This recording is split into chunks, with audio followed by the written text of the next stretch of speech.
which is really awkward.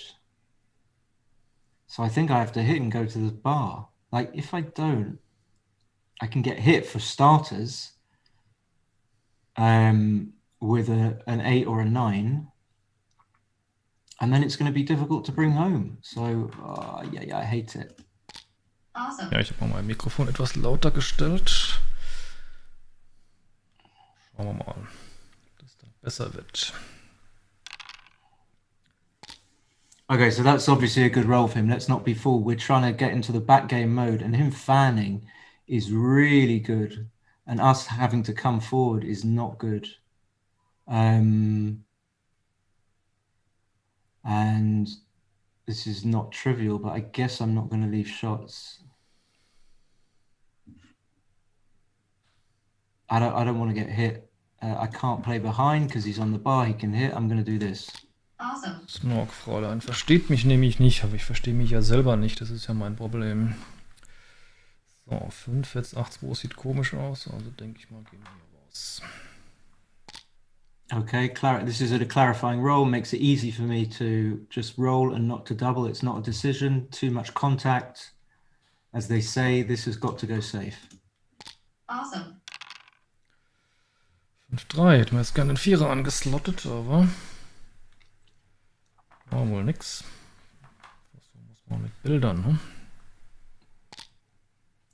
Yeah, and now the position will, again, using this word clarify, it will clarify soon. So it's not a double now, but if I roll like a double 1 or a 3-1, then maybe soon I will be doubling. But if I don't roll well, I might never be doubling.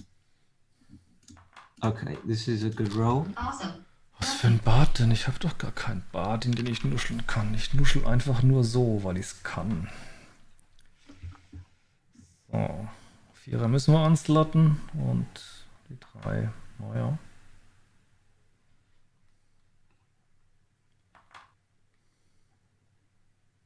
Wir müssen jetzt demnächst, glaube ich, ein Doppel ablehnen, oder?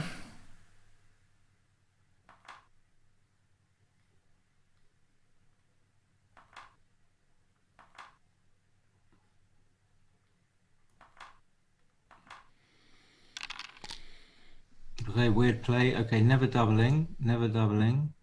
Okay, that's already a shot. Unless I clear the 5 point, which I think I have to do, right? I have to clear the 5. Yeah.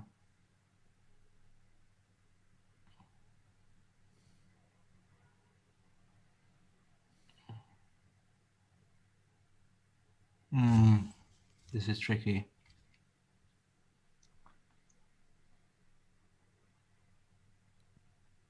So if I don't clear the 5 and he misses me, I'm still not in great shape.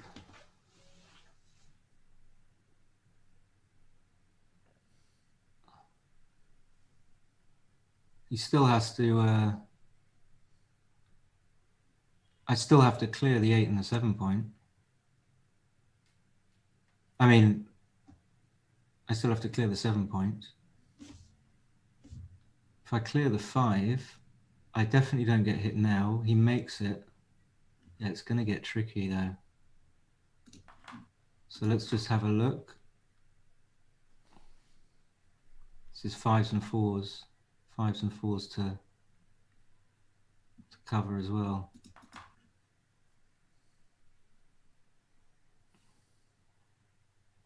Question is how horrible is it if I clear the 5? Pretty horrible. Okay, I really don't know this. I'm not going to take too much time. Awesome. Phew. Hui, ich habe getroffen. Das ist doch schön. Aber wie? Gleich wieder mit Blunderpotenzial. Alle Möglichkeiten. Aber ich denke, ich mache das mal so. Amazingly lucky.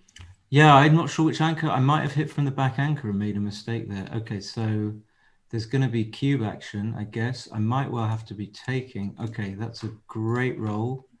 I'm not going to be getting cube now. Awesome. Lucky. Achievement unlocked. 1 ist nice und die 2 7,5 oder 17,15. Ich glaube, wir müssen ein bisschen mehr für unsere Außenfeldkontrolle tun. Lucky. So I'm going to fan here, and I guess I'm going to be passing, but I will think about it. Aha! Wow!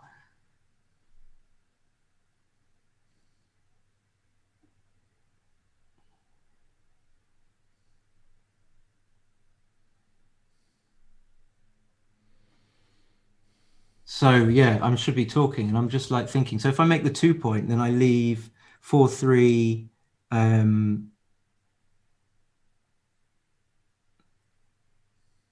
double 3, and double 4. That's only 4 shots.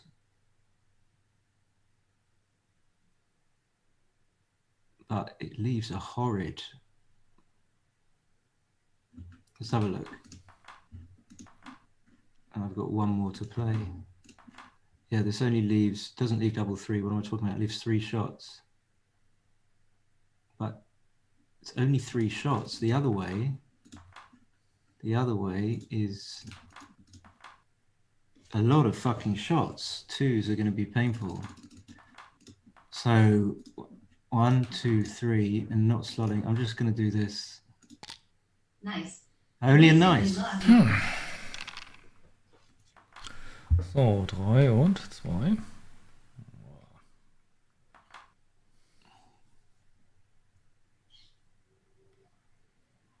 Wahrscheinlich noch übertrieben, oder?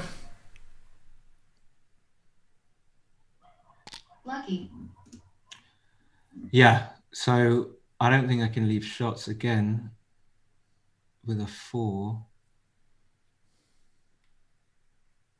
against a 4-point board. It's too much, surely. Awesome. Ui. Da trifft aber nichts. Das ist blöd.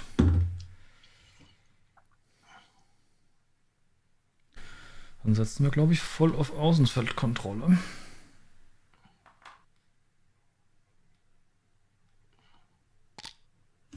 Need to hit or I'm going to get cubed. Okay, this means I can take, right? So, Awesome. noch bin ich im Rennen hinten und jetzt stärkere Board. Und kein Doppel.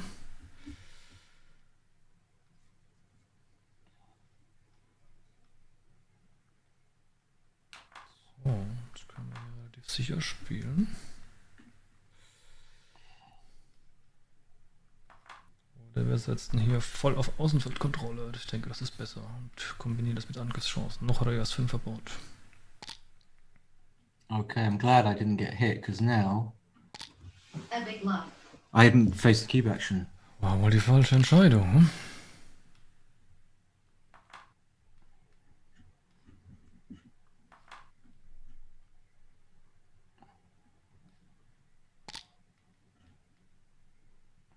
So now, yeah, it's too good, right? It's too good. Even if he rolls boxes. Forgot the cube wasn't in play. Awesome.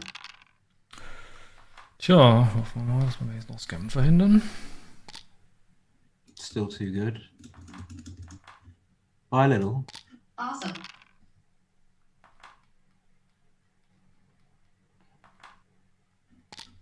Still too good. Happy. Up. Awesome.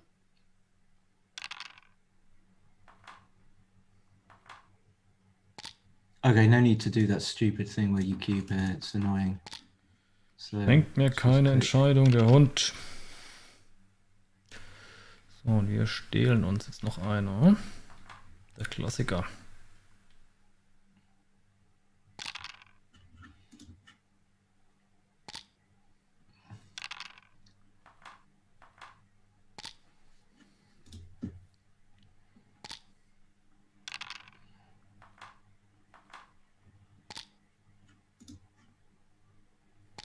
New game.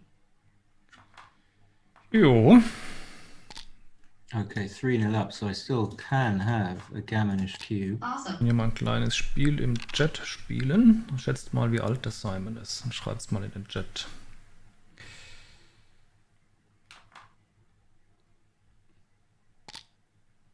Those ones are difficult, but at the score, it sort of militates in favor of hitting loose. Awesome. Alles klar. Schlagen dürfte auch klar sein. Okay.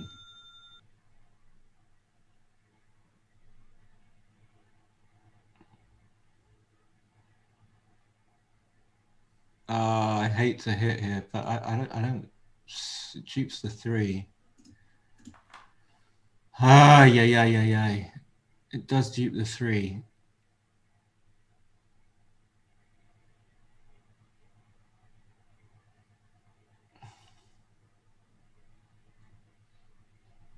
But I'm going to just go with my stupid normal play, which could be wrong because now 6-2 and a whole host of other shit makes the 5 point.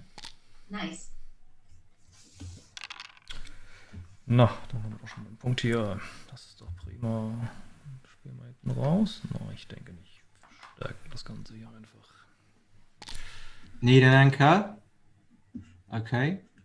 I'll take it. That's the ace.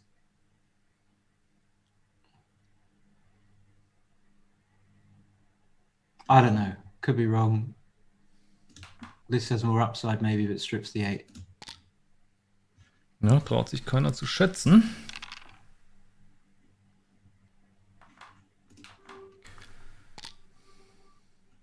Didn't even see the double hit. Okay, so lucky. All right, and coming up because I want a Springer. Ein Springer.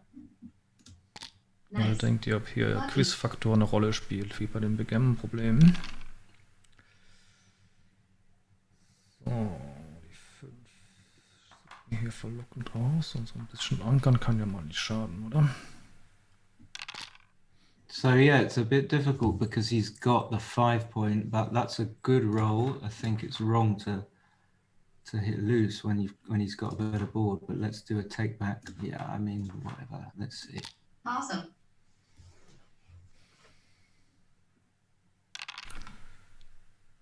Puh. Definitiv den, definitiv den. Das kann nix schaden. Und dann spielen wir es sauber, denke ich mal, oder?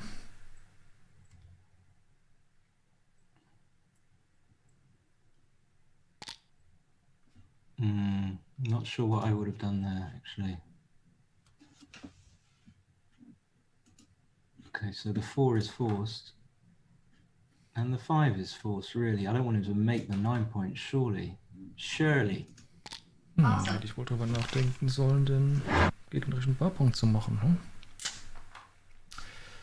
Heieieiei. Midpoint gehen wir nicht auf. Spielen wir lieber 8-4, denke ich mal. Und drüben 2016. Boah. Yeah, I didn't know which one to hit there. That's a good roll again, easy to play, picking up the man on the 9. My objective is just to come around, not get hit. Awesome. 5 und 6 ist mehr oder weniger erzwungen. And I don't really need to hit him. So 1, 2, 3, that's too many. So 1 is forced.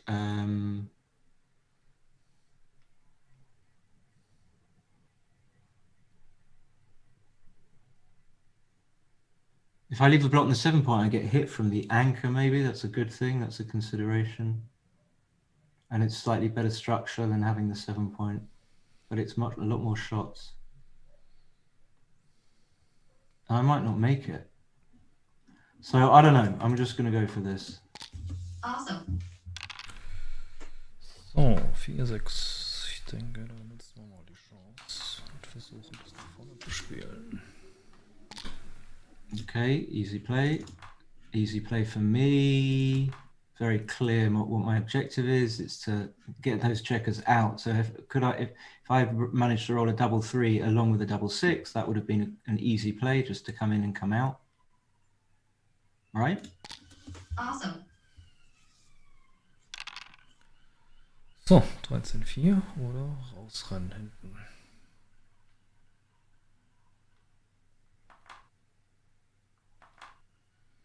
Ja, 9 Also.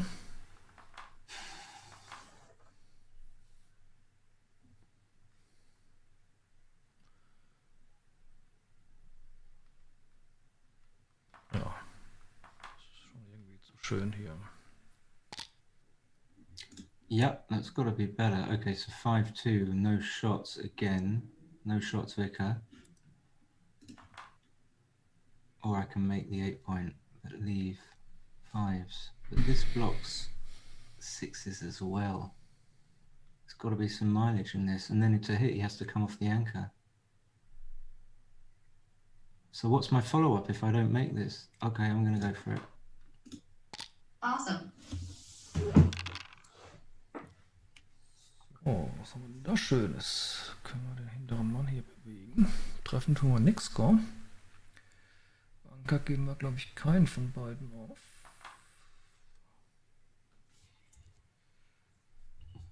Und dann können wir jetzt entweder den hier spielen. Hat aber relativ schöne Einser und so, ja.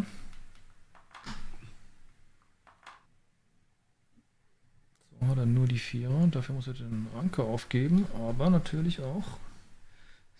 Schlechter fürs Außenfeldkontrolle. Aber spielt das so eine große Rolle beim 3-5er Holding? Das ist die Frage. Also 13-4 spiele ich definitiv nicht.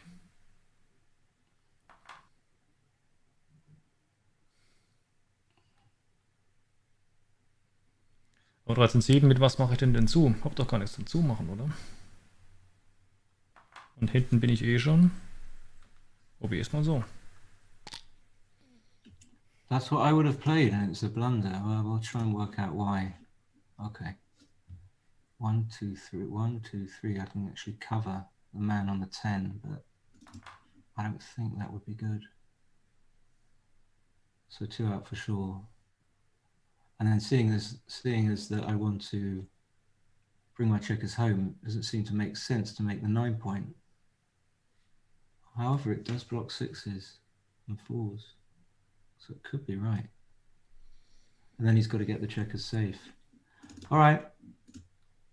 Awesome. 22-13 wollte der Computerspieler. Habe ich gar nicht gesehen gehabt. So, jetzt bin ich hier aber ziemlich eingeprimed da hinten.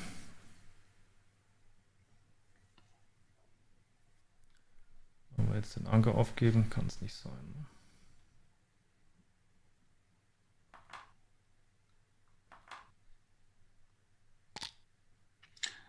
I'm not sure what that was for the blunder. So, like, I think cube action is way too early. Like, I just have to be able to come off the 18 and having made the 9, he's still got checkers to play with. So, Illegal move. Illegal move. okay, so double 6. These have got to be 2, right? And then no shots, no directs. And then just leave the 5-2 and the 6-1, I think. Could be wrong. Could be wrong. Could be better to play 7-1. I don't know about this one. Yeah. 6-4. Geht mal von vorne laufen. Das bringt aber, glaube ich, nicht so wirklich was.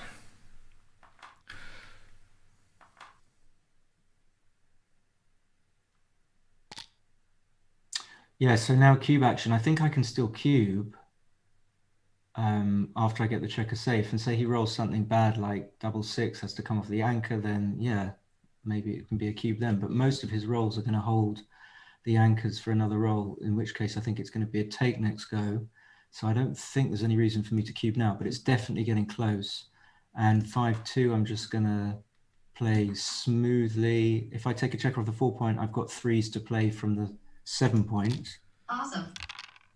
Das sieht nicht gut aus, meine Freunde.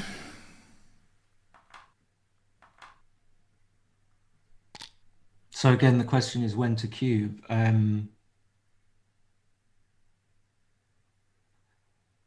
don't know. So his weakness is that he's got the 2-point instead of the 3-point. So that's a weakness. But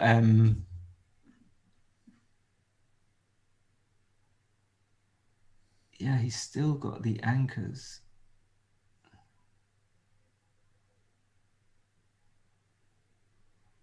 Could this be a cube now? 5-1, 2-1, they all play. 4-1, 4-3, 6-2, and then he's got to come off. This could be very early, but I'm gonna... You double. Ja, ich bin im Rennen weit hinten, aber Go nicht for weit it. genug für ein gutes Timing. Gammon gewinnt ihm das Match. Ich habe mir schon überlegt, dass ich das gerne ablehnen möchte. Your opponent drops. Wow, You okay, gain. so I missed the Und er hat cube jetzt as diesen well. schönen, ich Ah, darf shit. nicht mehr sagen, 3-away Score.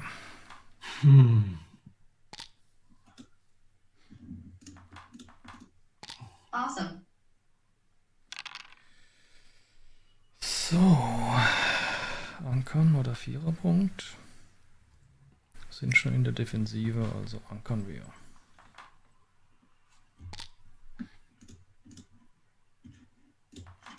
I think we split against this formation. We need an advanced anchor. Awesome.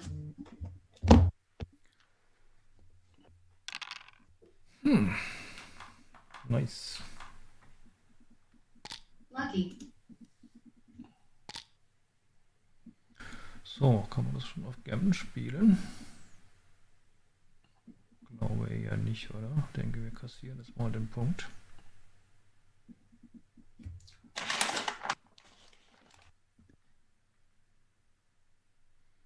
Zurück muss ich natürlich aggressiver spielen, also auch früher auf Gammon spielen, könnte schon sein. Aber auf der anderen Seite bin ich, wenn ich cache, auch eine gerade Anzahl entfernt vom Match-Sieg.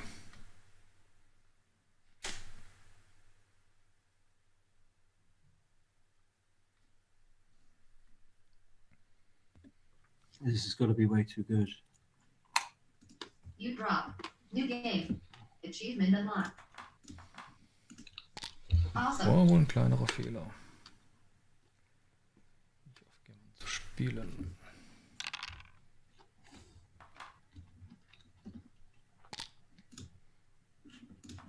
Okay, easy. Awesome.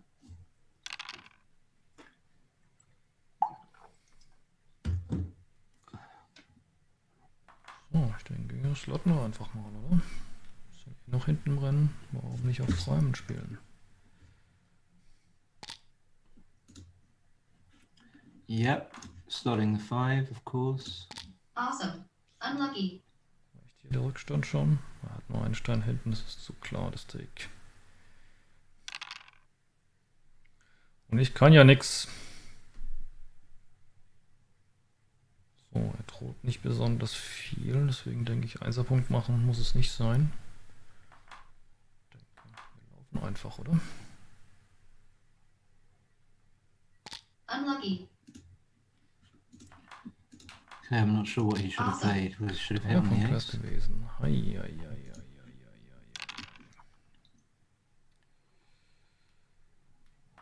Aber wir bleiben am Drücker.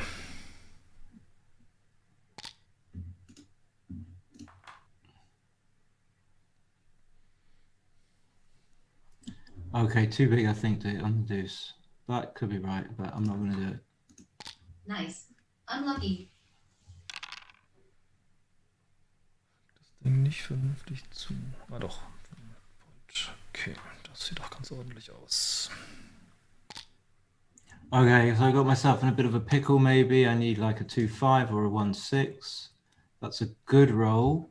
It's a good roll. It's an easy roll to play, right? We just have to hit, lose, and come up. Try and escape. Awesome. So, nichtsdestotrotz bei dem Rückstand und der hohen Volatilität, denke ich, müssen wir jetzt hier mal den Doppler auspacken. Your opponent's doubles. Okay, so it's not unreasonable maybe to double, but it's like the easiest take in the world. If he rolls a 2, I can still anchor. He's only got a 2-point board. It's like his big numbers are double 2 and double 5, and yeah, I mean, You take. 4 und schlagen.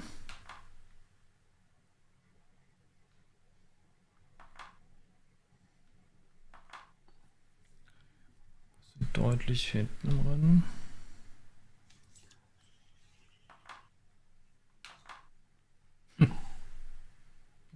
Steinblott im Heimfeld. Gedoppelt ist eh schon.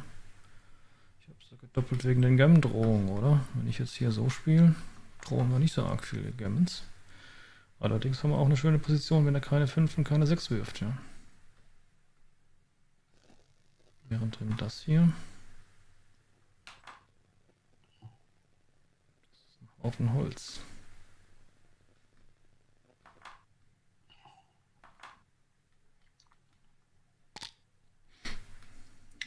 Yeah, not so bad not to hit. I would have hit, I think.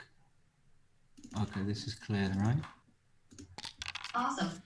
Ja, was soll ich sagen?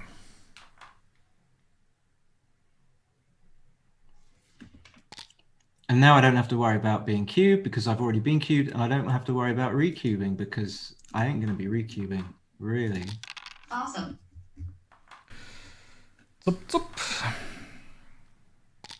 Hop, happy. Okay, coming up. Yep. No. 3. Ich spiele zweite Runde, geben wir ihm nur die 1-6.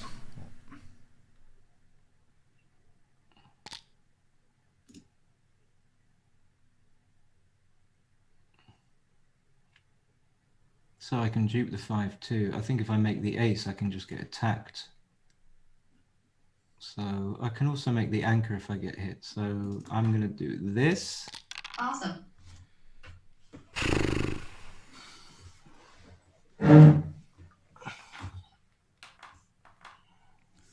Volle Kanne auf Gammon, oder?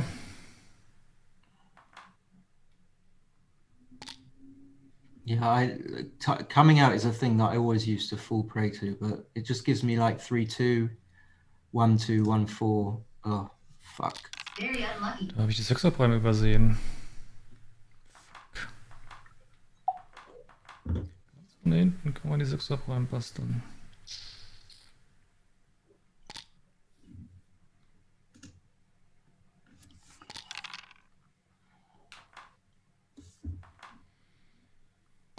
You should just come out. Yeah, I saw the double 2, like I would have hit, but I can't imagine that it was going to be. Yeah. So. Die 6er Prime bauen. Sollte aber nicht so wichtig sein, denke ich mal. Bringen wir lieber einen Angreifer ran, oder? Gehen dann mal aus dem Pasch 1 raus.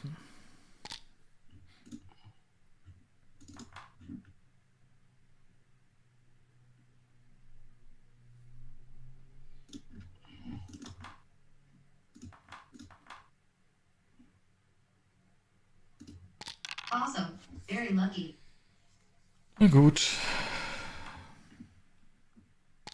Okay, this double 1 is not necessarily what the doctor ordered because it could bring me back into time travel. Because had I not rolled it, I was probably going 5-4 down, and then the match would have finished more promptly. Awesome. So, fangen wir mal an, die 6er zu killen, denke ich mal.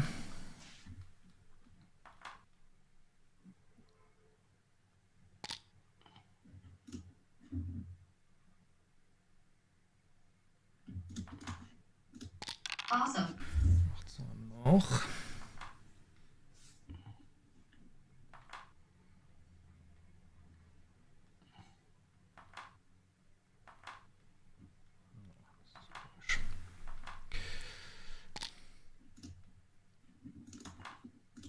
Awesome.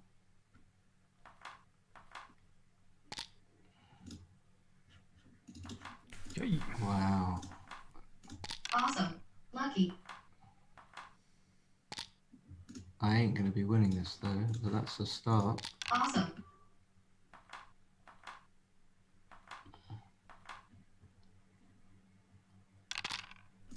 Recubing with about 85.54.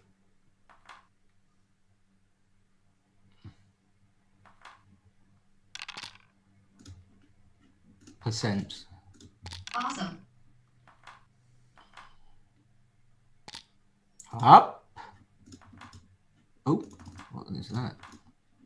Awesome. Achievement unlocked. Up.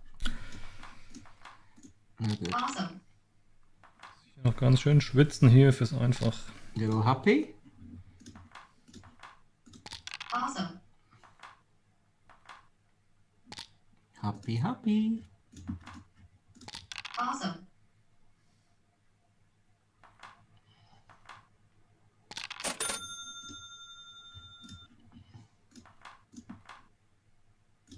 Awesome. Unlucky.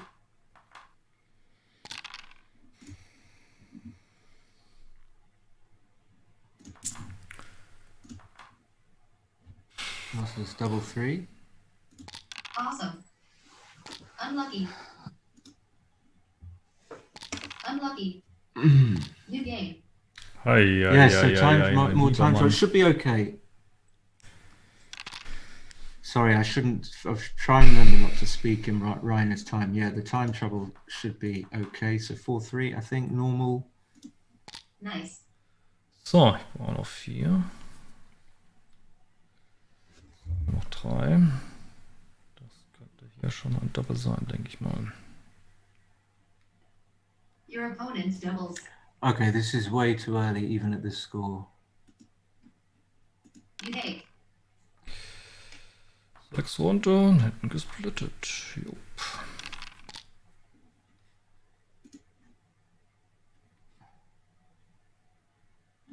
Now I can just make it smooth and like, how bad can it be to make the 21? Awesome. War es doch noch zu früh, ja? Reicht es nur bei 2 weg, 4 weg. Als Doppel. Okay.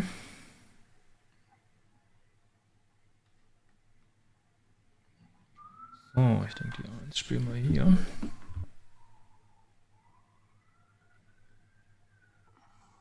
Ach komm, spielen wir es voll auf Krawall, oder?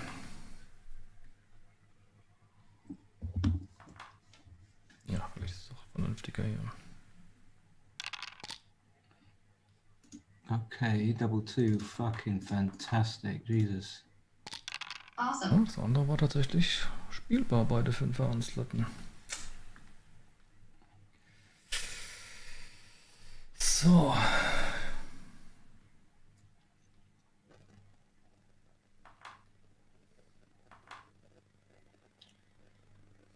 Ich denke, das probieren wir mal, oder? 4er duplizieren. Yeah, duping 4s seems sensible. Okay, I don't think we need to come off the anchor here. It's just too big. Just gives too much 6s, and I think this is much cleaner. Could be wrong. Awesome.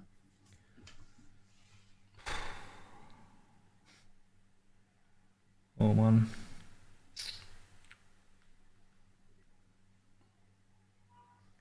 Ich fürchte fast, wir müssen jetzt mal ankern, oder? Sind jetzt soweit schon hinten. Können wir jetzt das hier spielen?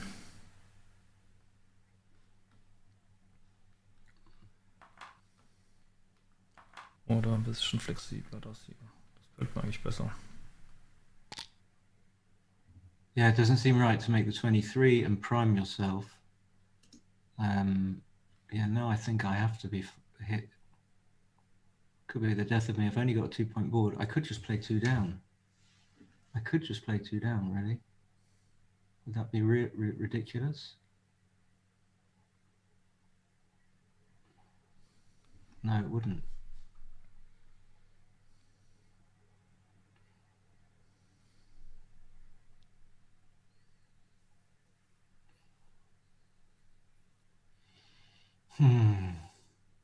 He's got a blocking board.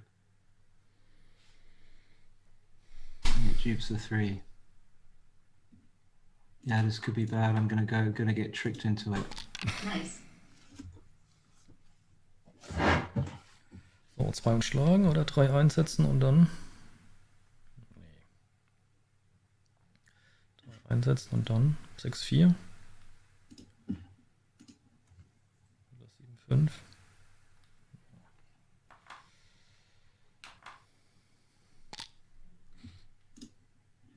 Okay, now I have to hit. It's not so bad now. Awesome. So, jetzt stehen aber genug auf der 23.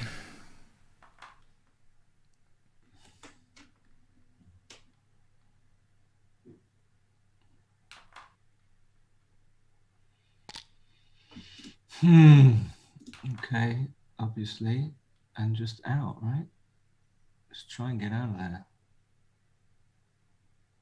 I don't know. Could be wrong. Awesome. Puh, 1 einsetzen, 13,8. Außenfeld alles aufgeben.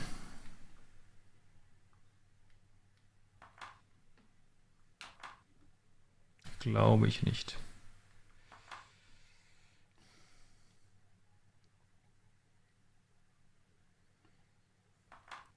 Ich glaube, wir brauchen da hinten etwas mehr Flexibilität, oder? Yeah, I'm not necessarily a fan of that play. Okay, so I think I just have to make the 3-point. There's nothing better. And he might fan. He might not necessarily come in with a 5. That's what I really don't want him to do. I mean, I double hit, but that's got to be insane. Awesome. Okay, so now I'm just kind of playing on. It's hope Awesome. doesn't roll an ace. I've got a hit. I don't want him to make any kind of back game at all. I could go really big, but it would leave another double 2. Okay, so I'm just going to bring this in, give myself 5s to cover. Nice. Okay, so now just avoid accidents, right? Double 2 is going to hit this, but I think this is better. Nice.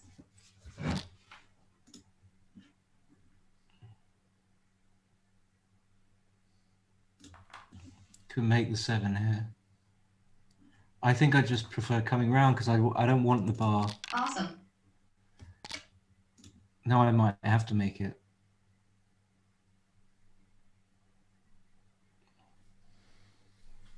I don't see how I can avoid making it unless I play 7 to 1, which is a bit ridiculous. Ah, yeah, okay. Awesome. But now I'm just going to be clearing it, right? Well, no, not with that roll.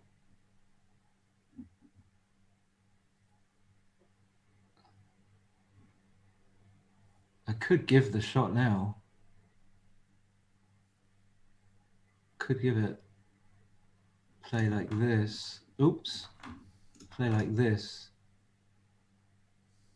Could do this. But is it necessary? Can I just not do this?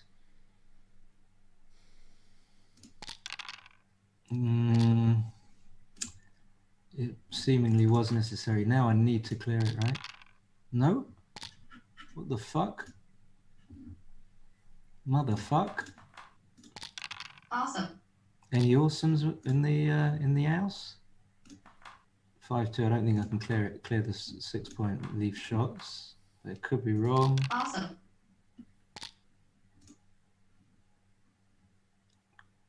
Cleary. Awesome.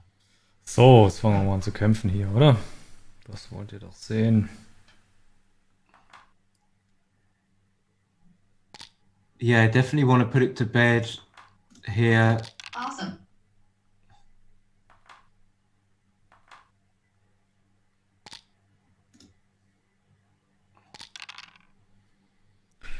Oh boy.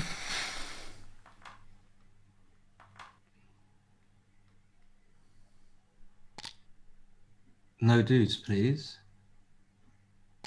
Very unlucky. Haha.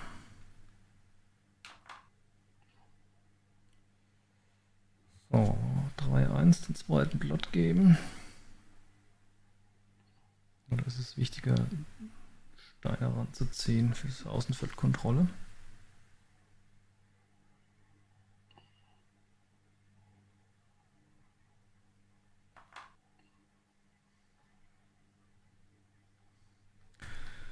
Ich glaube, es ist wichtiger, Außenfeldkontrolle zu verstärken und Bilder für den Achter ranzuziehen. Ne? Epic luck.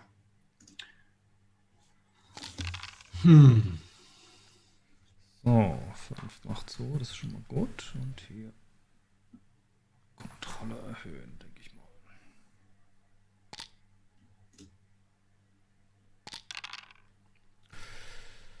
So, jetzt hätte ich den 9er angeslottet. Kann ich aber nicht.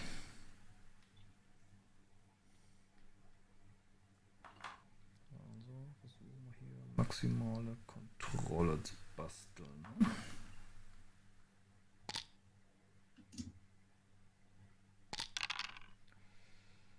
So, 6 dahin, angeslottet und weiteren Decker.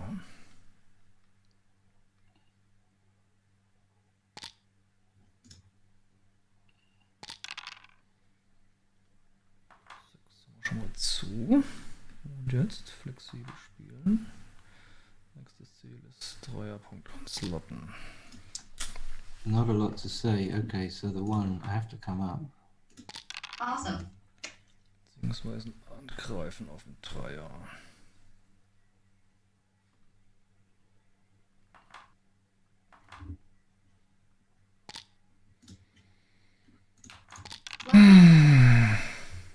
Ein Spaßverderber.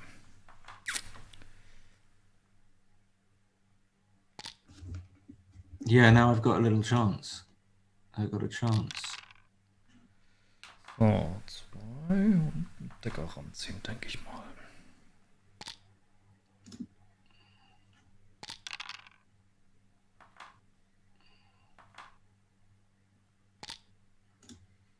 Das einzig gut ist, dass wir ein bisschen Glück hier jetzt meine PR etwas runterspielen kann, wenn es mir gelingt, es technisch sauber zu spielen.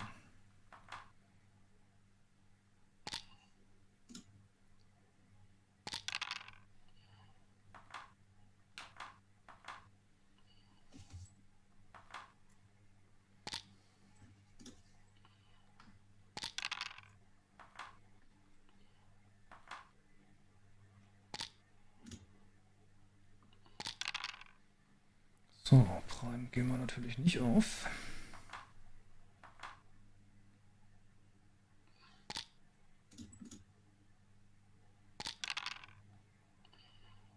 Ich bin echt zu doof für dieses Spiel, glaube ich. 1, 2,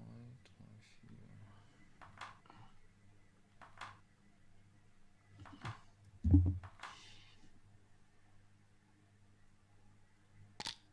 4. Hop. Oh.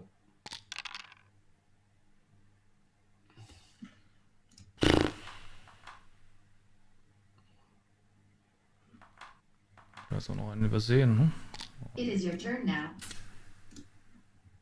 Hop.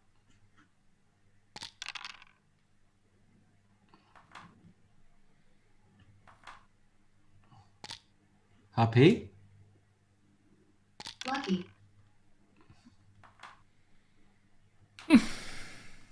Lucky.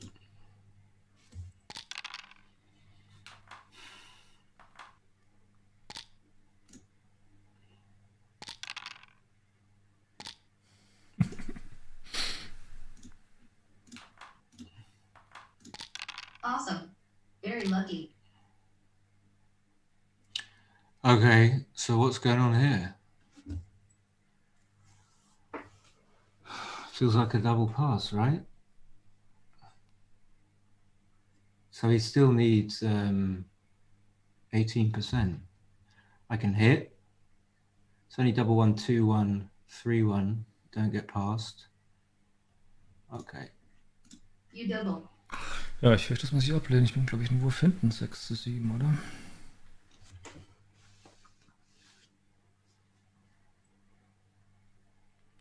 Auch nicht viel. Your opponent drops. New game. Nice. Puh. 8-4 und 13-7. Oder Rennen. Scam Go. Also denke ich mal, könnte ich mir vorstellen, dass das hier gut ist. You have a checker on the bar. Illegal move. Yeah. Illegal move. Awesome. 1 und dann die 3. Nee, 3. Und die 1. Okay, complicating. Seems right. I think I'm going to hit this checker. Awesome. Und das auf die 24.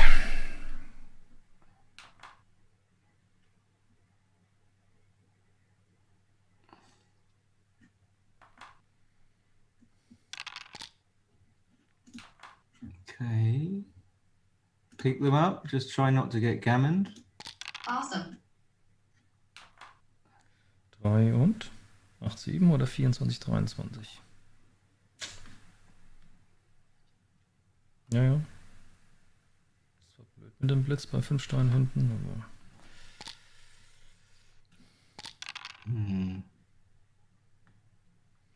So, dann haben wir mal Verstärkung und splitten hinten, oder?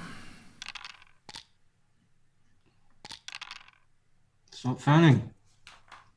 3 schlagen wir und Rennen oder Verstärkung? Verstärkung, denke ich mal.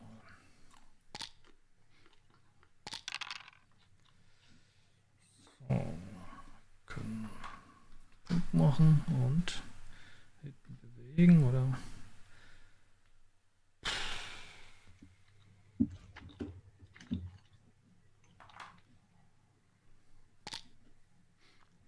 Stop fanning.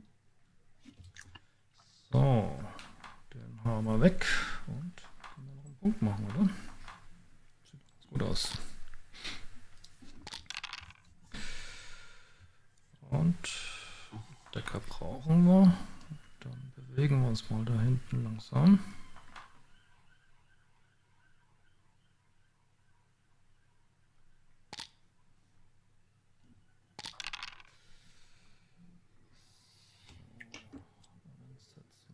Ein. Schlagen ohne Deckern. Kann das sein? Schissen drauf. Now I come in. 5 und bisschen Verteilung kann man schon brauchen hier.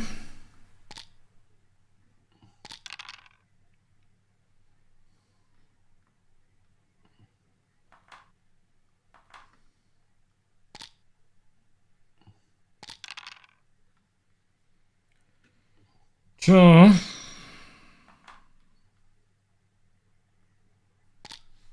Yeah, now this could be tricky to play. 5 Grüne an der Schnur. Glaube ich's denn?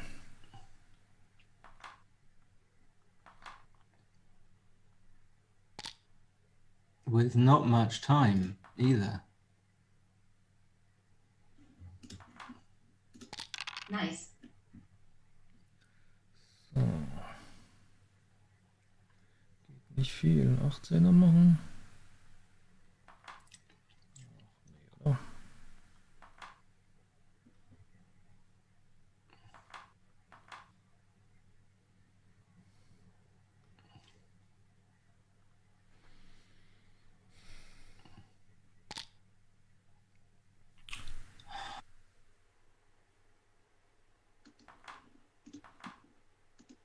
Awesome.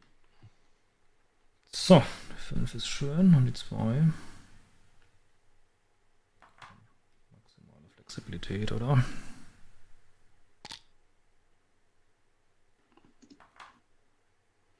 Okay. Awesome. Fasch 4, den treffen wir nicht, okay.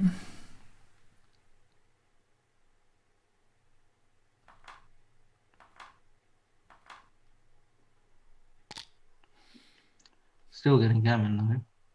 Okay, 2-1. Fuck. Deuce. Got a hit, right? Awesome.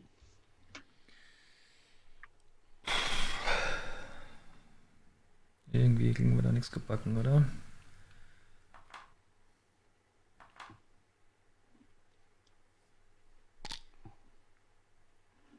Three, two makes it. That's not so bad. Awesome. Trifft nix, macht nix.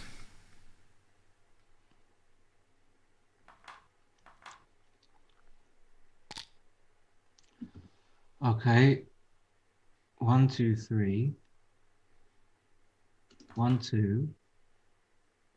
And then just make the burr. really want to come up with all of them there. Okay. Awesome.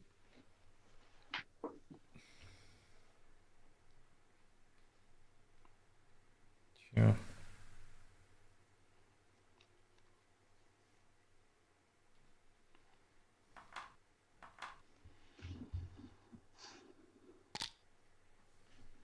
Lovely. That's what we wanted. No hitting, obviously. Awesome.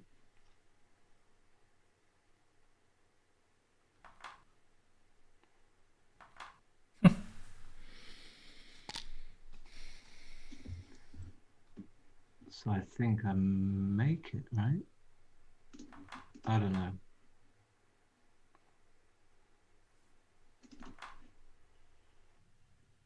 Maybe I need this check around here. Okay, change my mind. Awesome.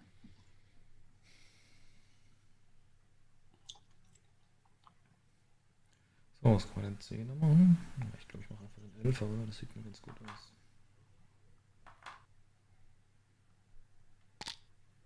Nice, blocking double threes. 6-3 doesn't play at all. It doesn't hit and cover, does it? 6 and 3. Awesome. So, 2 Platz. like Ich könnte mal irgendwas Besonderes machen. Mir fällt aber nichts Besonderes ein. Viel Zeit habe ich auch nicht. Also Slot mit den Punkten. No, I like that. Fuck me. Awesome. Das ist unangenehm irgendwie. Gefällt mir nicht, dass sich das hier entwickelt.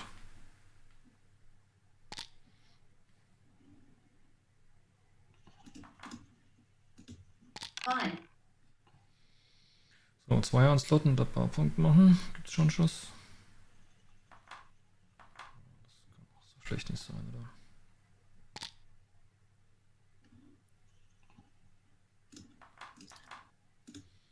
Fine. So, und jetzt? Noch deutlich hinten. Spielen wir 7-1, 5-3.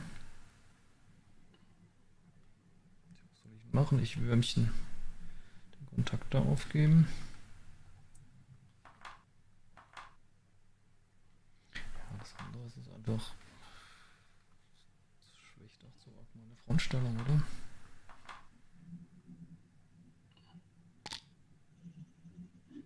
Great roll, what a roll. Awesome. Ja, Simon lässt mir da, glaube ich, keine Chance.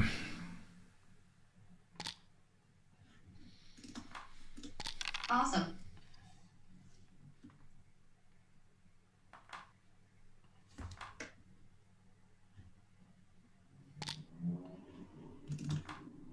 Awesome. Tja.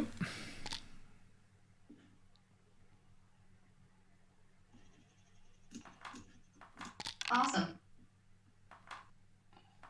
Let's hope for the best. Okay, that's it. That's it. I've managed to bring it home. I Sieht don't aus think wie we can Game Over. pull this one out.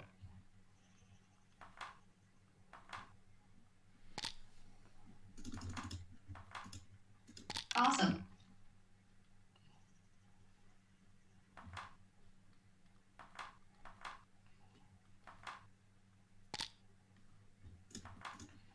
Awesome.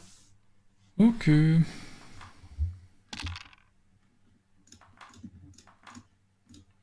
Awesome. Awesome.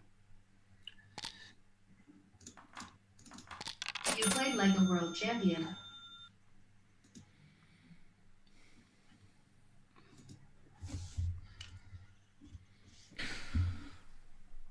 Hi Simon, congratulations. Awesome match Thank from you. your side.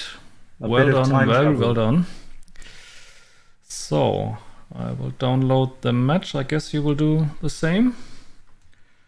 And then I think I will need a 2-minute break during the XG analysis, and then we can start analyzing and check what went wrong.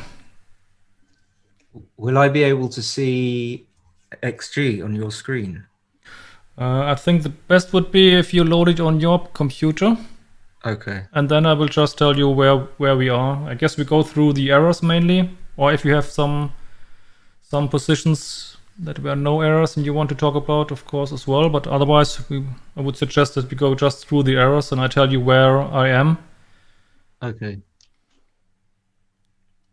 Because the issue is, if I now share my screen in Zoom, then the camera changes, and then I have to reorientate it on the OBS software, which I don't like so much.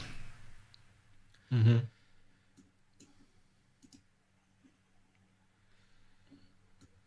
So, should I leave your mic open because I need a 2-minute break? I don't know about you. Oh, I can mute myself. Yeah. Okay, then I will be Okay. back in 2 minutes. Okay then.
So, I'm back. Hello. Hello. My XG is still running. It's around 40%. Yeah, it was a little bit similar like the match for me on Tuesday. I don't know if you saw it. When I played against Thorsten Lux, I had, for me, difficult decisions, and I made the wrong decisions several in a row from the beginning. And yeah, it's always nice to see and try to catch up, but it did not work out today. But that's life. Mm-hmm. But you were playing very, very consistent, and I think the worst was 3 point something during the game. You were never in danger. Well, you're always in danger, you see, in backgammon. Not until the last play. I mean, you can pull out a massive blunder at any point. Yeah, that's right. So let's just wait a few more I wonder if minutes. I can see you. Oh no, I can't. Okay.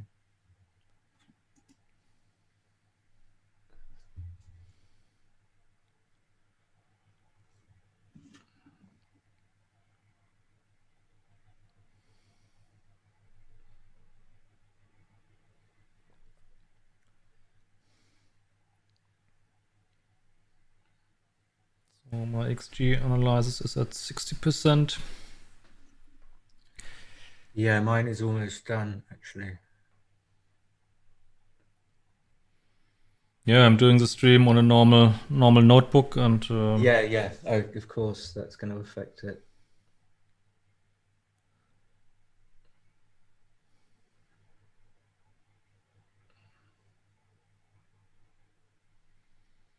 So I did try to distract the audience in the chat from my bad play by trying to start a game where I started they should guess your age, but nobody responded.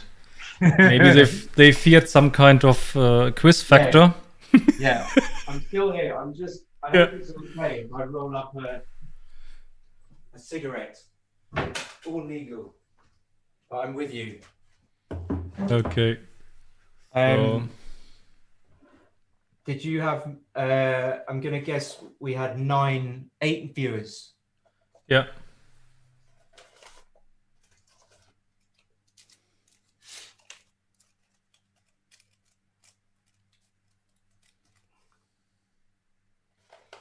Yeah, I don't know. Today it's relatively calm in the chat.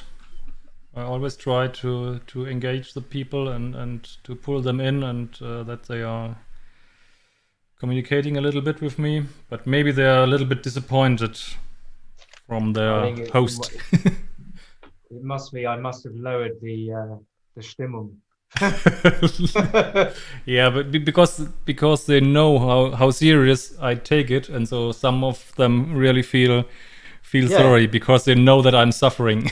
I feel for you, of course. I get that, but of course, like I have the same process for me. So I'm like, it's so selfish, isn't it? It's like I understand how you feel, but yeah, I'm trying my best to not to do this, make mistakes myself. So it's kind of brutal. Yeah. But that's the way it is.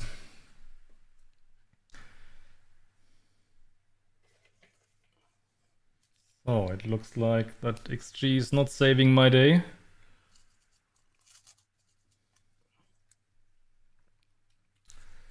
I have to say, I don't know if this is appropriate, but I wondered whether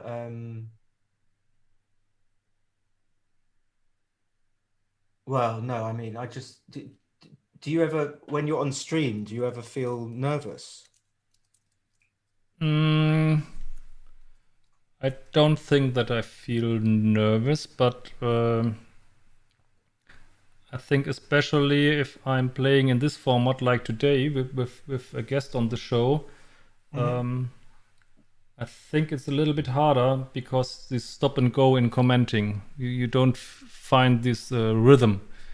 And then I realized that I play a lot slower because I want to finish my sentence and so on. So I think though the play suffers a little bit. Yeah, but I know what you mean.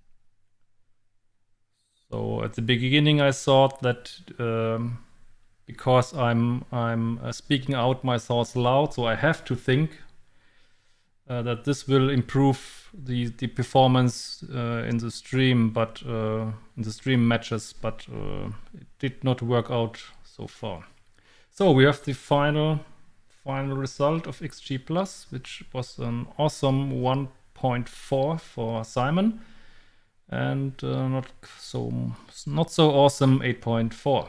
So I think we can start going through the little mistakes. There are only 20 on my side and 7, and it's not a surprise with 1.4 that Simon did not make a single blunder according to XG. So congratulations again, Simon. So I will go through the errors, and so the first error I see is from my side, the 5-1 in move number 3.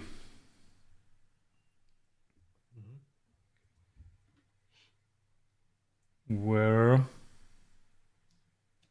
yeah, I saw the best play 20 and then stacking up 9 to 8, but somehow I didn't like it and thought it's too stiff. And I like the idea that if I hit you, then with 2-6 and 4-6, you're not able to cover your plot in the home board. That was the idea, but obviously it was a minor mistake of 47 millipoints. And 6-3. 6-3 wouldn't cover either.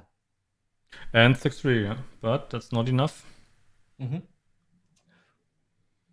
Yeah, so if you change the position and make it such that by hitting you reduce the covers by 2 more numbers, then your play will be a wash. It will be the same, probably. It will be the best play, even with the other plays. I'm guessing. Yeah, it's definitely a tough one.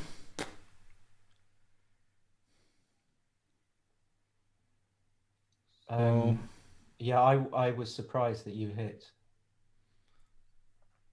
So from your point of view, bar 20 and 9-8 was pretty clear, or what was your move? Because there are other candidates like bar 20 and then stepping up with the 1.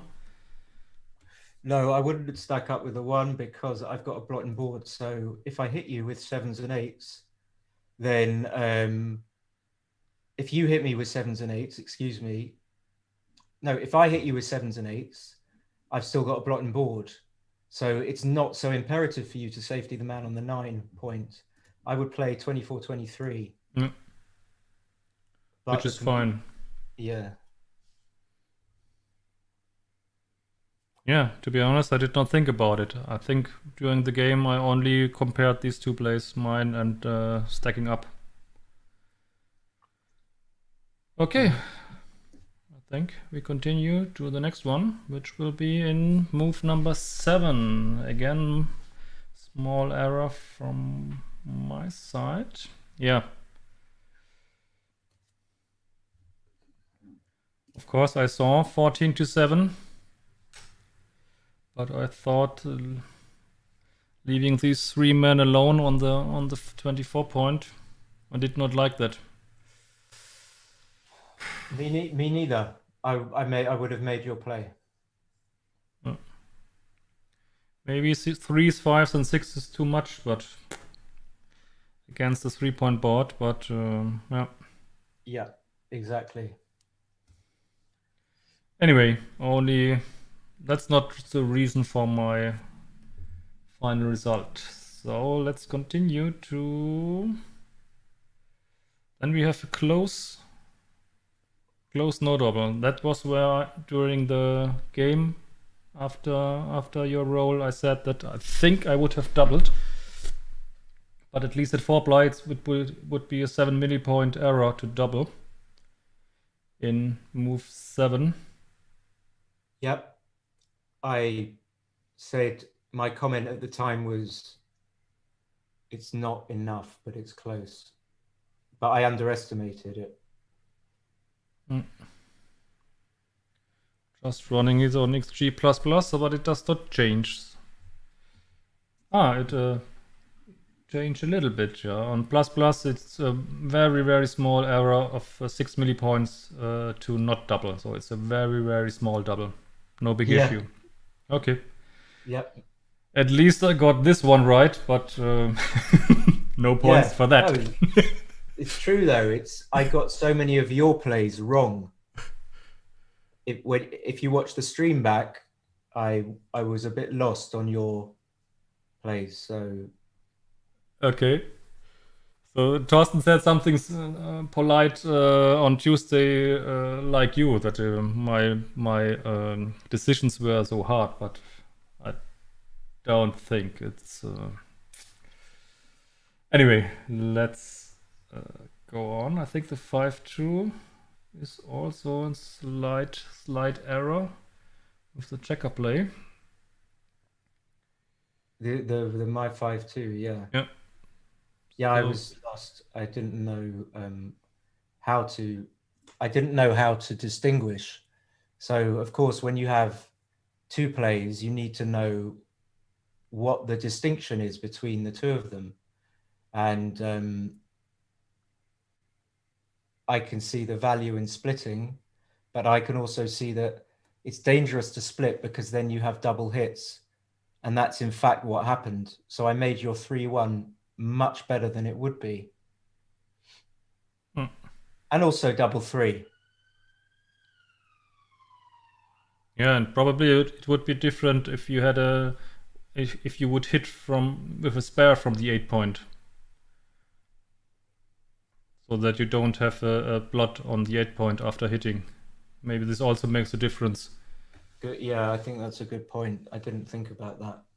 Yeah. Yeah.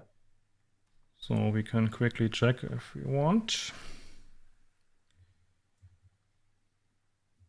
So I will just move a checker from your midpoint to the 8 point, and then let's see. So I would guess that now splitting and hitting is the best play. Let's see. I will show it to I'm the not sure if viewers. it's going to be best. Yes, It is? it is, yeah. But still a Oh, close nice. call. On XG Okay. Plus, it's only 8 millipoint better than 1311 and 8.3. Okay. Okay, then let's continue. Then he jumps to another 5-2 from your side in move 12. Ah, you're 4-3. Move 9. No. On my XG, this was not an error. The 5-2 in move 12 from your side. Ah, I've got a even small error with your 4-3. Okay, in move number 9. Yeah. Ah, okay. This is a 15 millipoint error.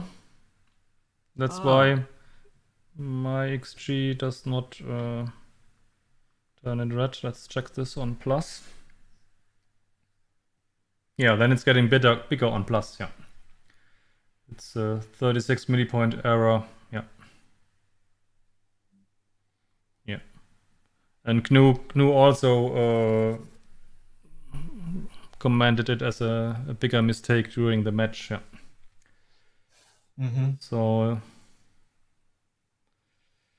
yeah, when I did not have to give up the midpoint, maybe I would have found 13.9. So, because often an outfield point is stronger than hitting loose. But giving up the midpoint for making the 9, I did not like it.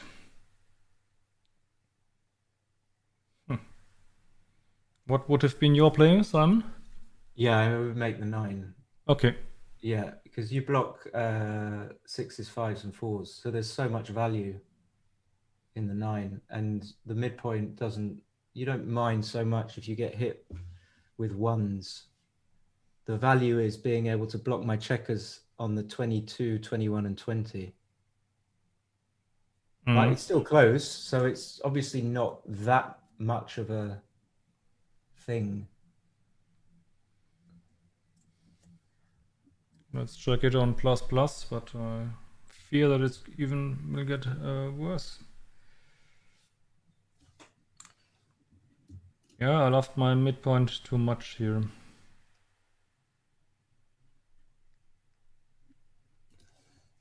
Yeah, and plus... Oh, it's not over yet.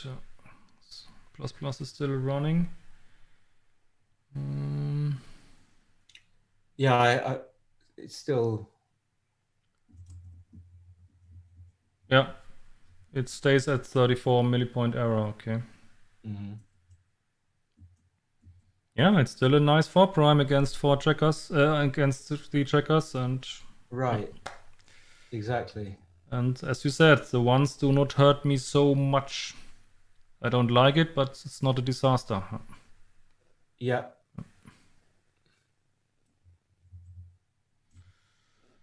Okay. Then comes your 5-2 in move 12. Yeah. Yeah, I didn't know. I presume that you can see that there's value in both coming up to the 16 point. Yeah. So it was difficult because I didn't know what was more valuable. But generally, the 11, 10, and 9 points are very, very valuable. So if you're just like making a blind guess, then maybe the best thing is just to make the 11.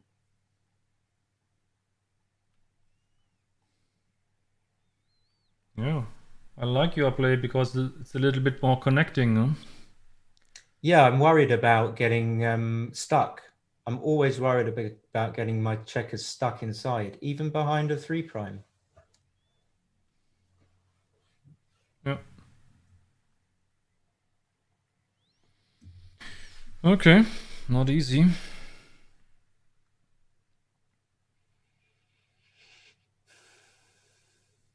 Mm-hmm.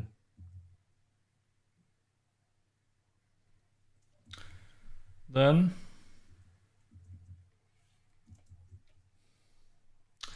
yeah, this one, okay.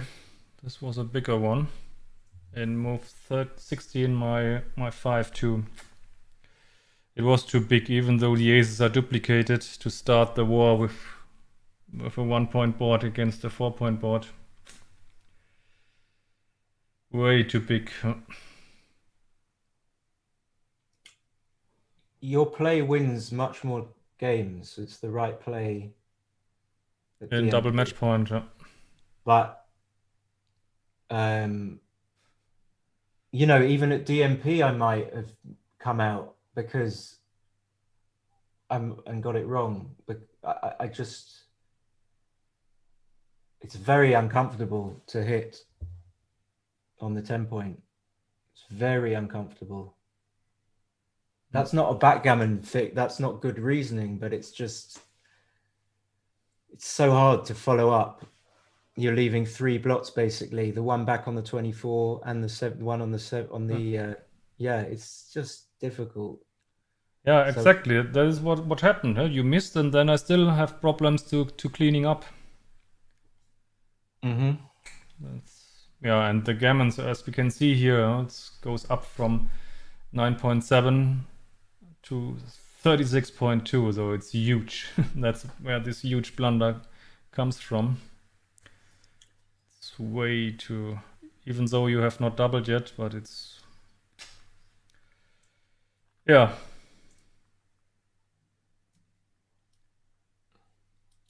And I made it even worse by accepting. Huh? Well, yeah, I would have taken, I think I said, all I know was that I was trying to work out if it was a double, and I figured it must be, because even when I don't roll one of the 13 hitting numbers, it's like, so what? You've still got to clean up your checkers. Yeah. I never guessed it was a pass, but maybe if I was playing your side, I probably would have passed. Yeah, the thing is, if you play the 5-2 like I did, then passing makes not much sense. Right. Because it was clear that I have a take after 24-17. Okay, so I take back what I said. So if I had made your play, it's difficult to pass. Yeah. Yeah. Then basically you're admitting that your last checker move was an error. Correct. Yeah. That's exactly right. Okay. And it's annoying. Sorry, just to say one more thing. It's annoying because we're admitting that we didn't see it when we made the 5-2. So I teach backgammon, and I would be telling my student, well, what's the cube action going to be on some sequences after you hit? You need to be one step ahead and know how the cube impacts, not when the cube action comes, but the one roll before. So I did think about the cube, but I estimated it wrong. Because I said, when I play like that, I will take. But, okay. It was a bigger one with 174 millipoints. Let's take.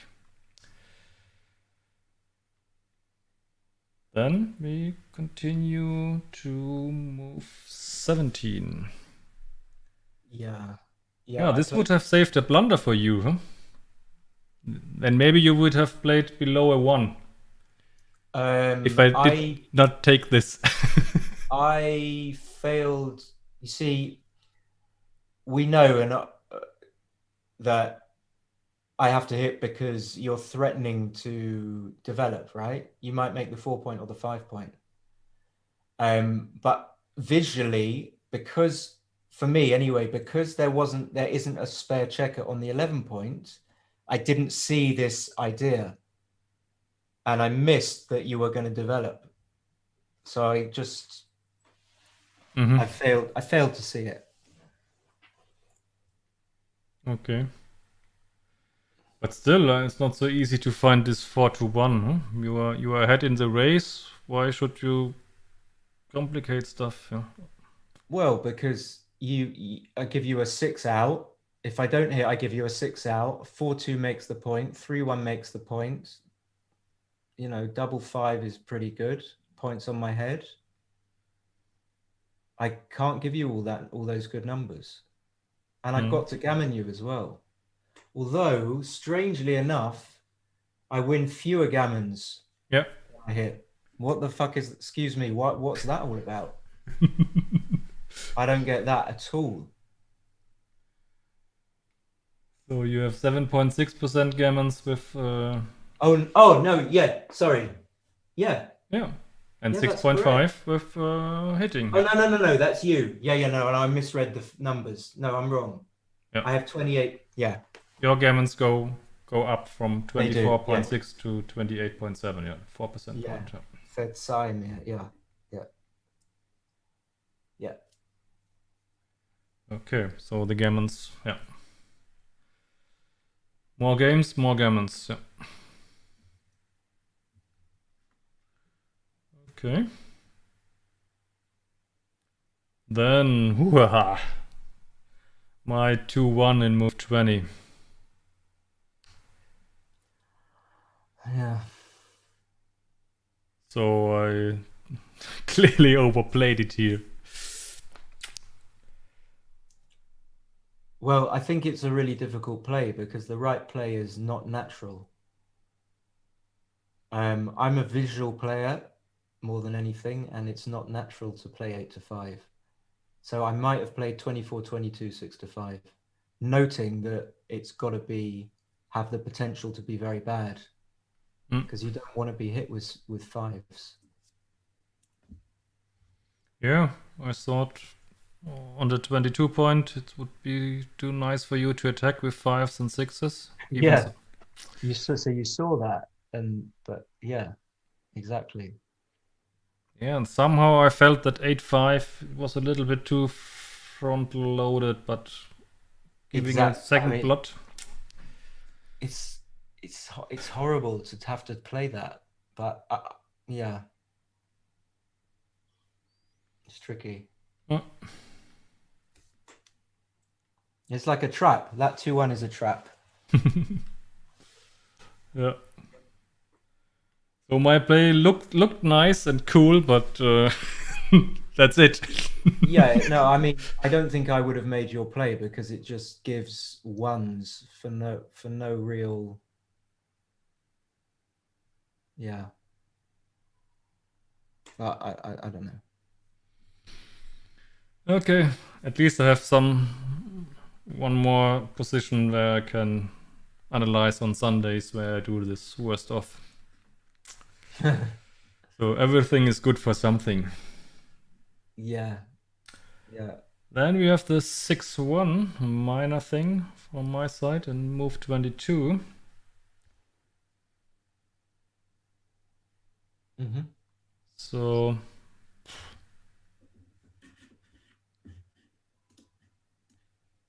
the computer just hates putting a checker on the ace point. Huh? He prefers to give up the prime and to play a little bit more pure.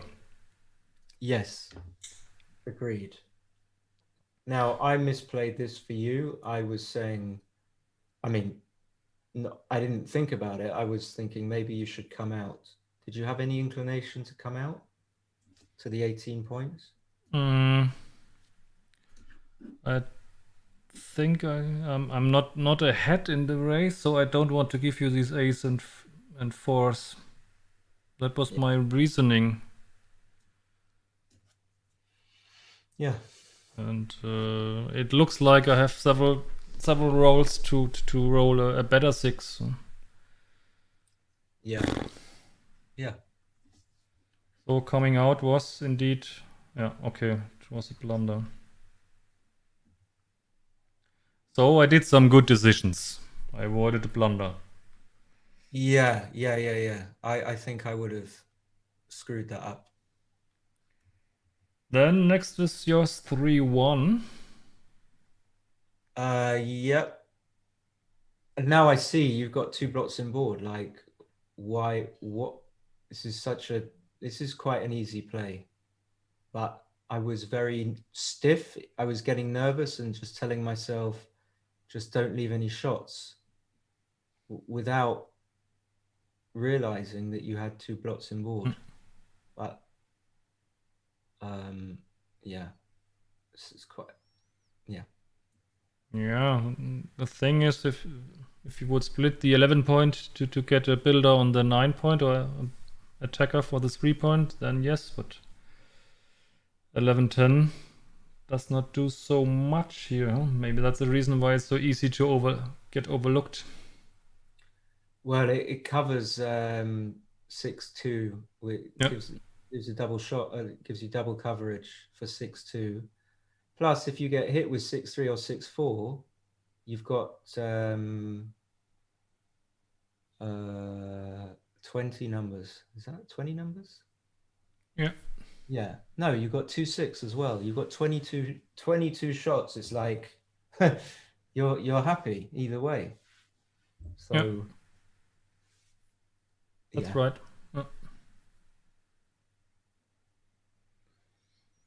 Yeah. So I always tell my viewers that if the opponent has 2 blots in his home board, you have to look for extra creative plays. But you have to, in backgammon, you have to milk out all the equity you can, and if you don't, it's going to punish you. You have to. Yeah. Okay, then XG jumps to game number 2 to my 5-4. Which was a blunder as well. Yeah, that's really hard because in the last few games I had some issues where I attacked too aggressively on the ace point, on my ace point, or made it, or attacked. And now it fires back because now 39-6-1 would be the best play. Yeah. Okay, I was never finding this play for you. But it's because I've got so many numbers to make I've got a few numbers to make the 5 point and the 3 point if you don't hit. But this is very difficult for me.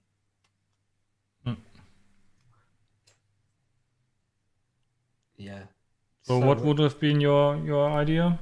Your play. I make your play. Okay. Yeah. Yeah. Should I say? We can now talk about what we see. Stronger board. Opponent has builders. Whatever. And of course 11-7 is not so... The problem is if I cover it, I have to give up either the 8 point or the midpoint. So I have not so nice covers anyway. Exactly. And maybe this makes my play so bad that if it goes well, that you don't hit me, I have not so many super. I think that's a big feature of the position that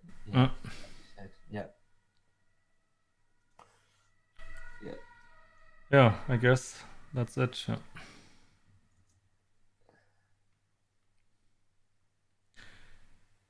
And of course, the sixes are stronger than the aces on the other way around. Huh?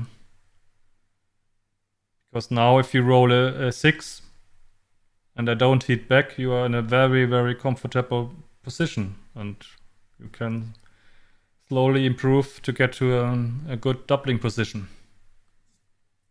But if you hit with the ace after the hitting play, it's still, you still need another good roll.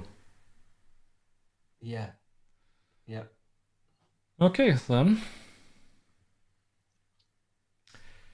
4-3 and move 6 from my side.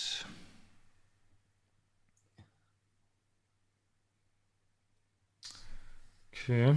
He wants to go super flexible and doesn't care about any blots and play 8-4. Yeah.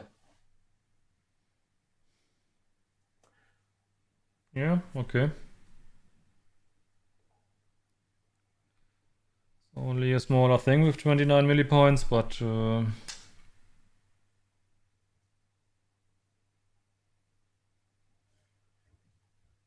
yeah, maybe if you're so far behind in the race, you should not play so cautious. Huh? Well, yeah, I mean, you've got like a back game basically with questionable timing. Yeah. So the mind, your mind needs to switch and just start leaving as many shots as you can. Yeah, questionable timing, but you also already have your ace point, which is not so good in the near future, at least for you. Right. And so, like, if you play the computer play and I roll 6, for example, I have to hit you now on your midpoint, and I don't want to hit you. Mm-hmm. I believe I don't want to hit you. Yeah. So if you can force me to, if you force to make my rolls worse for me, then that's a good thing for you. Yeah. Yeah. Should have found this one, I think. Okay, then he jumps further to move 15. Yeah. Yeah, this was too tough for me. I first did hit. I made the best play. It was the first thing I had on the board. And then I thought maybe it's enough with my outfield control and to create this 4 attackers for next time. But obviously it was completely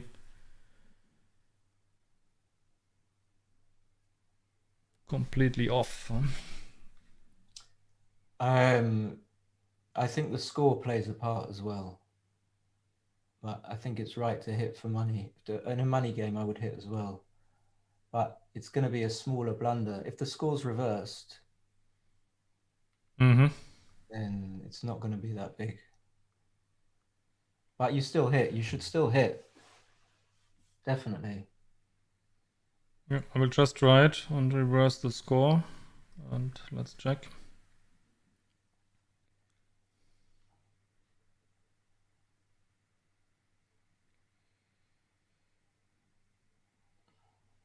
So, the viewers now see it. If the score was reversed, then 15, 10, 3, 2 is still the best. 16, 11, 3, 2 is the best, and then comes 16, 10. But 10, 4 he still doesn't like. So the idea is to create a 4th attacker, and then giving up outfield control is just the wrong idea. It seems it's still 180 millipoint error. This 10-4. Oh right, I see. You played 10-4, but of course, if you're not going to hit, I still would hit if the scores were reversed. But if you choose not to hit, then you need to. Well, it's easy for me to say with the evaluation, but I think the idea is if I come out with a 5 and 6, you have to have the outfield taken care of. Whereas when you play 10-4, I just come out with 5-1, 5-2, and you don't have direct shots. Yeah. That's a disaster for you. Yeah. And 5-2, all my 5s, I'm just going to stick on the 18 point and say, yeah, come and hit me with your. I mean, you've still got 10 indirects, but it's not as many. You would have had, if you play the other way, you have directs and indirects. Yeah. That's huge. This I completely missed, that you can step out with 5 and stay there and have no direct shots. That's a big issue here. So it's nice to spot that 16-10 is still wrong, like conceptually, but it's better than. Yeah.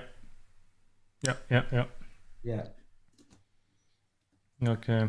Yeah, but if I would have realized this issue with this 5 and then no direct shots, then it would be clear for me to hit. You know what, Rainer? On ++, 16-10 is not far off the best play. Okay. It's 29 millipoints away. So there's some sense to it. That's interesting. Yeah. I will just run XG++ as well for the viewers.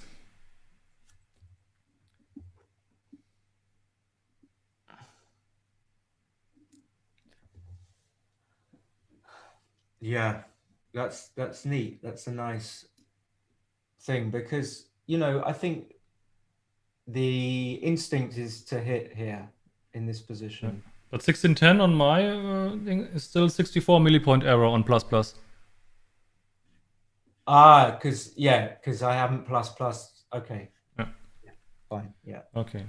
But the thing I missed is here what you mentioned, Simon, is that I completely overlooked that you can hop out with a 5 and stay there and get no direct shots, and this explains everything. And okay. Then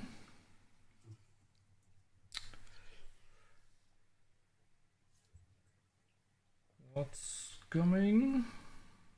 Some close cubes here, not so interesting. Then we come to game number 3 already. Mm-hmm. And we have your 4-1. Yeah, Wow. I missed this. I didn't consider it at all. Because I thought you don't hit when your opponent has a better board and when you're trying to protect a match lead. So I was annoyed. I was annoyed that I missed this. Yeah. Yeah, maybe it's also a little bit a score thing because you are 4 away, which makes your gammons very attractive. Yeah, could even be. though you are ahead. Yeah, the gammon price is pretty high. Mm. Yeah, that's a factor. But still, it's not so easy to not make the anchor when the opponent has the stronger board. Huh? Yeah. And you have a race lead. But the thing is, you're just giving less shots, huh, with the double hit. Yeah, leaving threes, double two, double one. Anything else? Plus the chance that you can force me into an ace-point game instead of some kind of 2-point holding back game, whatever. Yeah. Yeah, it makes sense. It's just difficult to... Yeah, but still, it's on the board. Without the XG, it's hard to find against this relatively strong board with the 5-point made by my side. Well, interesting. We have to say that 22-21, 6-2 is a contender as well. Right. So maybe it's not that good to double hit. Maybe it's just minimize shots. Yeah, but this is really hard to find, huh? For an expert player, 21 and 6-2, really?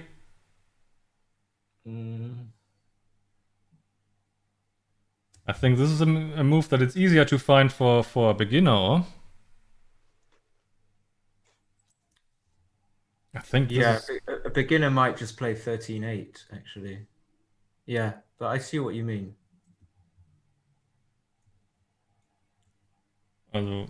I'm pretty sure that I would have completely overlooked 21-6-2.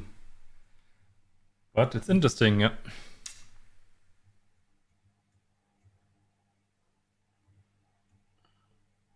Yeah, fewest shots. You make your anchor, you protect your lead. Makes sense, of course, but it looks kind of ugly. Yeah. But very interesting position, yeah. Okay, then. Oh, my double two. Yeah. I completely overlooked the option of making the opponent's bar point. To be honest.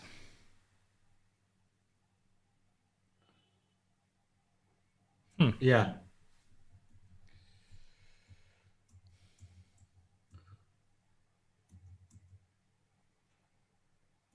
Has it something to do with your stacked midpoint? I don't know.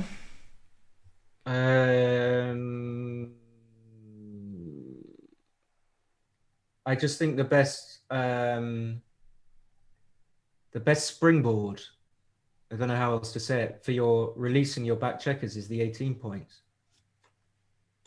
The best way of sort of playing a backward and a forward game is to have the 18, since you never get blocked in.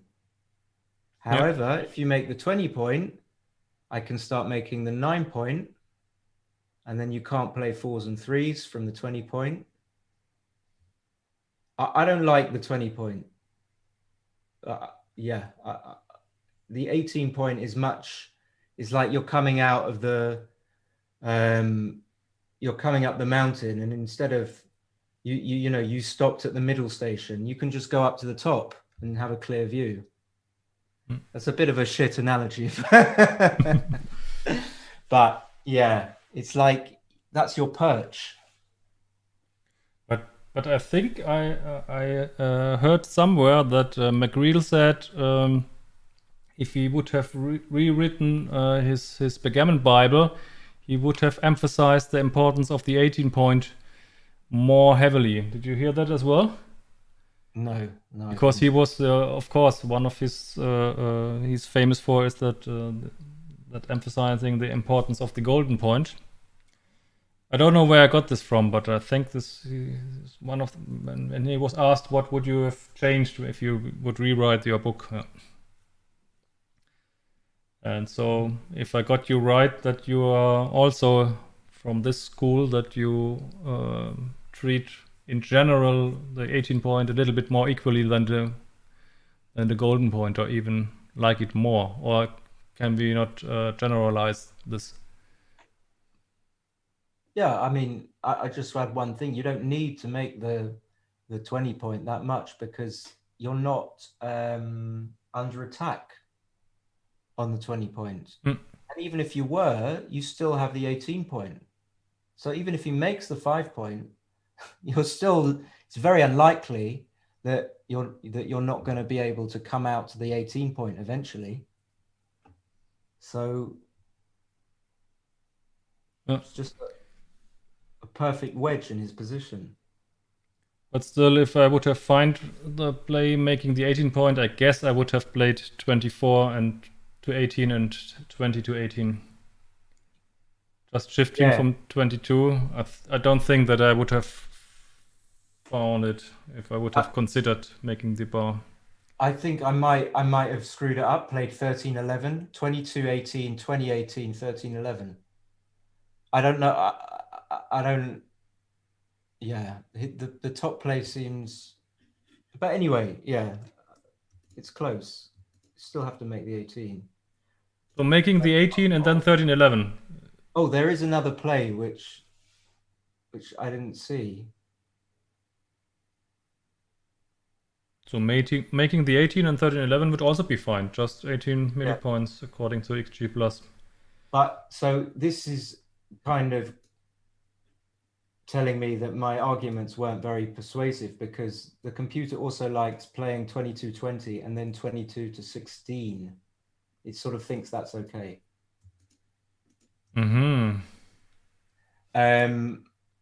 It's that suggests that the play is more about flexibility. Yeah.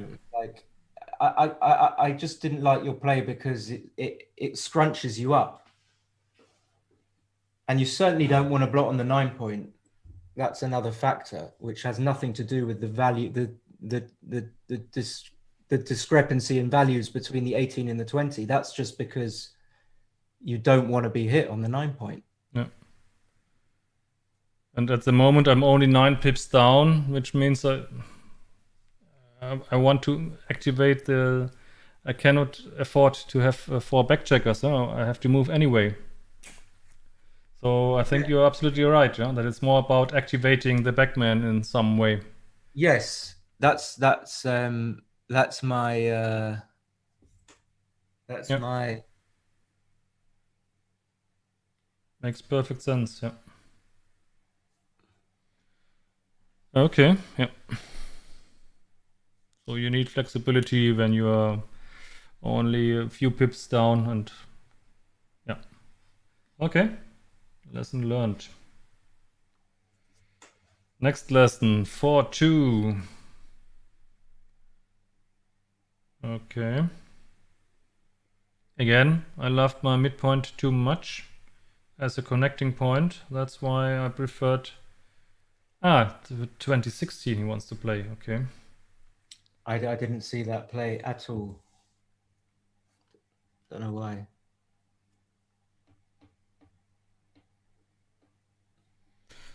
Phew, yeah. I think I would have played... I would have hit from the 9 point, from the midpoint. Okay. But which is shit. But your play makes more sense. Yeah, but when it's about catching up in the race, you should hit the checker that is furthest back. Yeah. But I think like your play is good if we can exclude the best play. Like you know, I like your play. It's, or in other words, I'm saying you did better than I did. Thanks. But it looks nice now. I see it. Yeah. Yeah, but it's a little bit more backgame-ish, and that's not the right idea, obviously.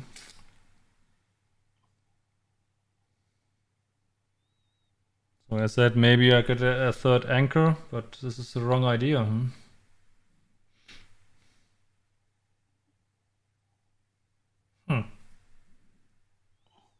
Yeah, it's...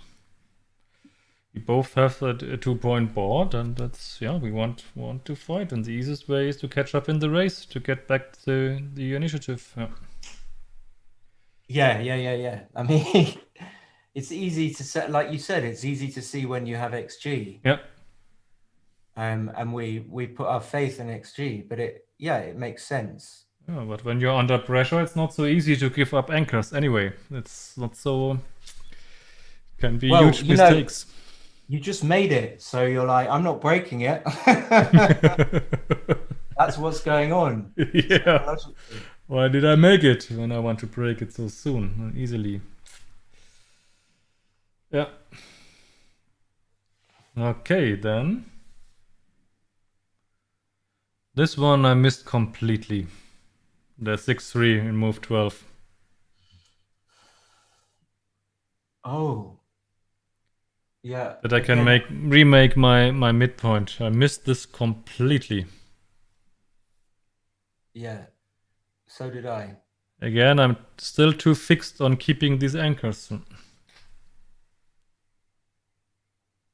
Your play is the second best. Yes, but as I often said, if the second best is still a 100 or more plunder, then it's not good enough to make the second best. Yeah, but what I'm saying is that you didn't play 13-4, which is disastrous. Yeah. It's like takes no account of the position. Yeah. I didn't see 22-13 either. I don't know why. It's like much better than 23-14. It's so obvious.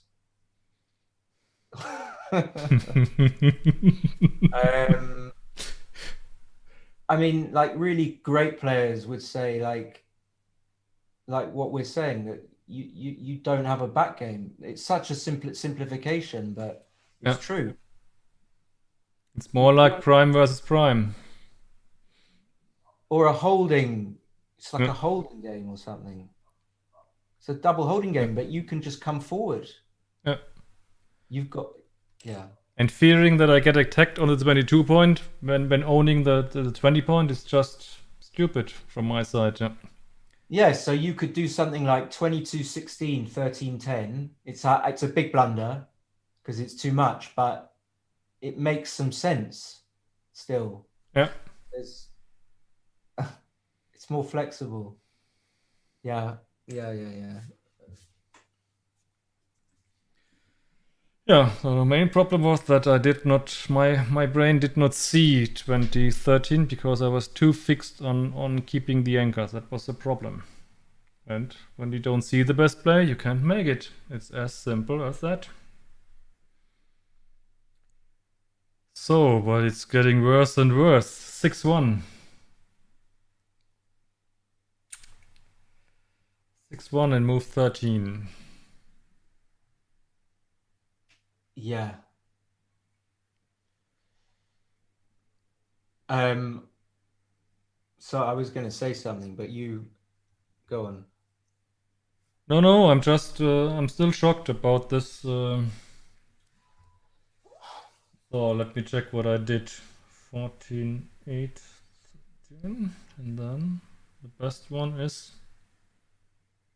Wow, okay. No, go ahead, explain.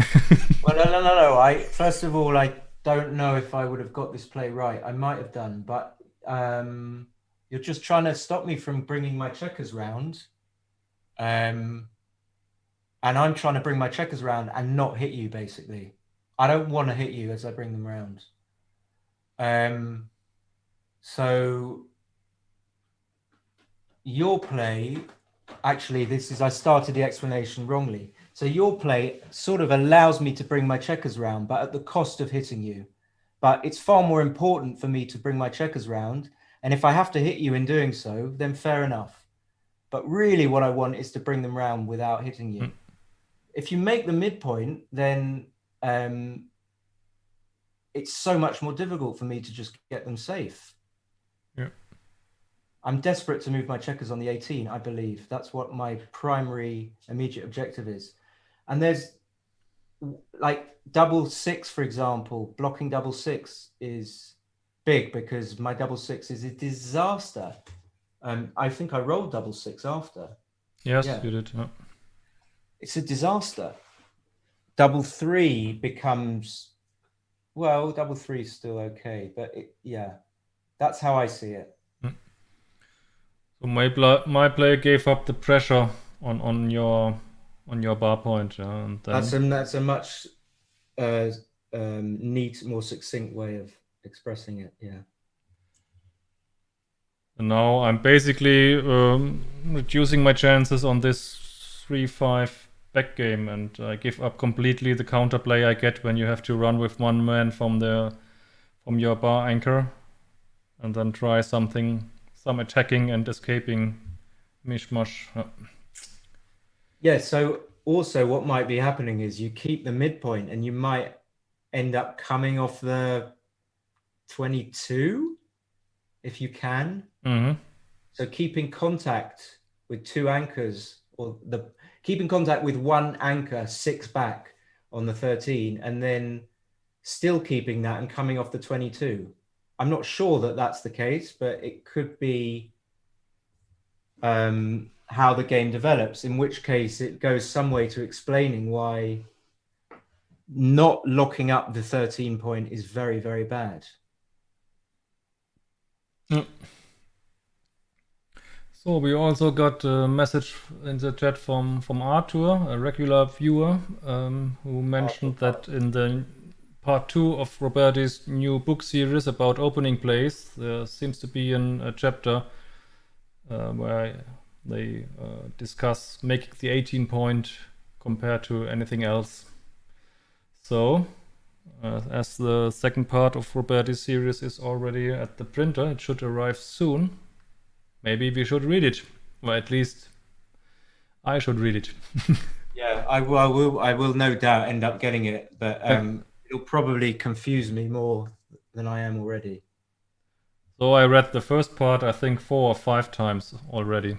It's so nice, I think, and every time I learn something new because I cannot absorb everything at once. So I have to read it several times. Yeah.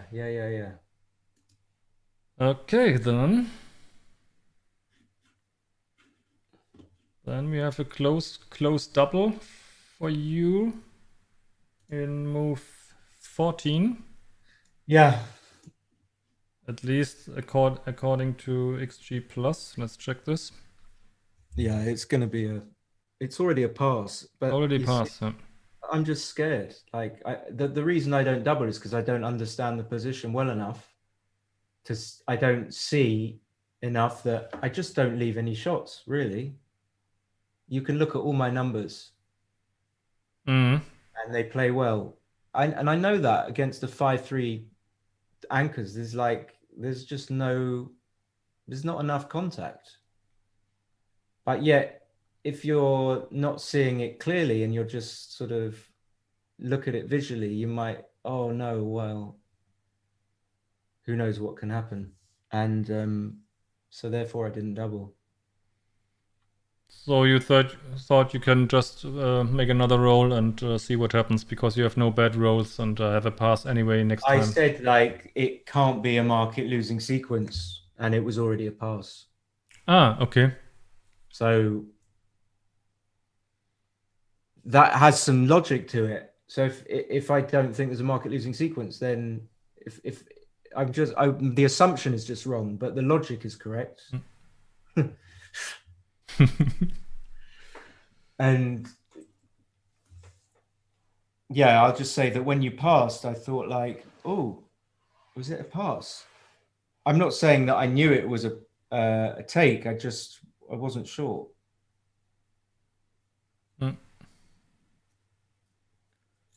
Yeah, and then one roll later, I was pretty sure that it was a pass because I just have no timing. I have problems to fill up my 3-point. So even if I get a shot, most likely I will still have gaps in my board. That's what I said. Like, if you had the 3-point, then it makes a difference. Yeah. Yeah. Yeah, we can check this quickly if by shifting back my 2-point back to the 3-point.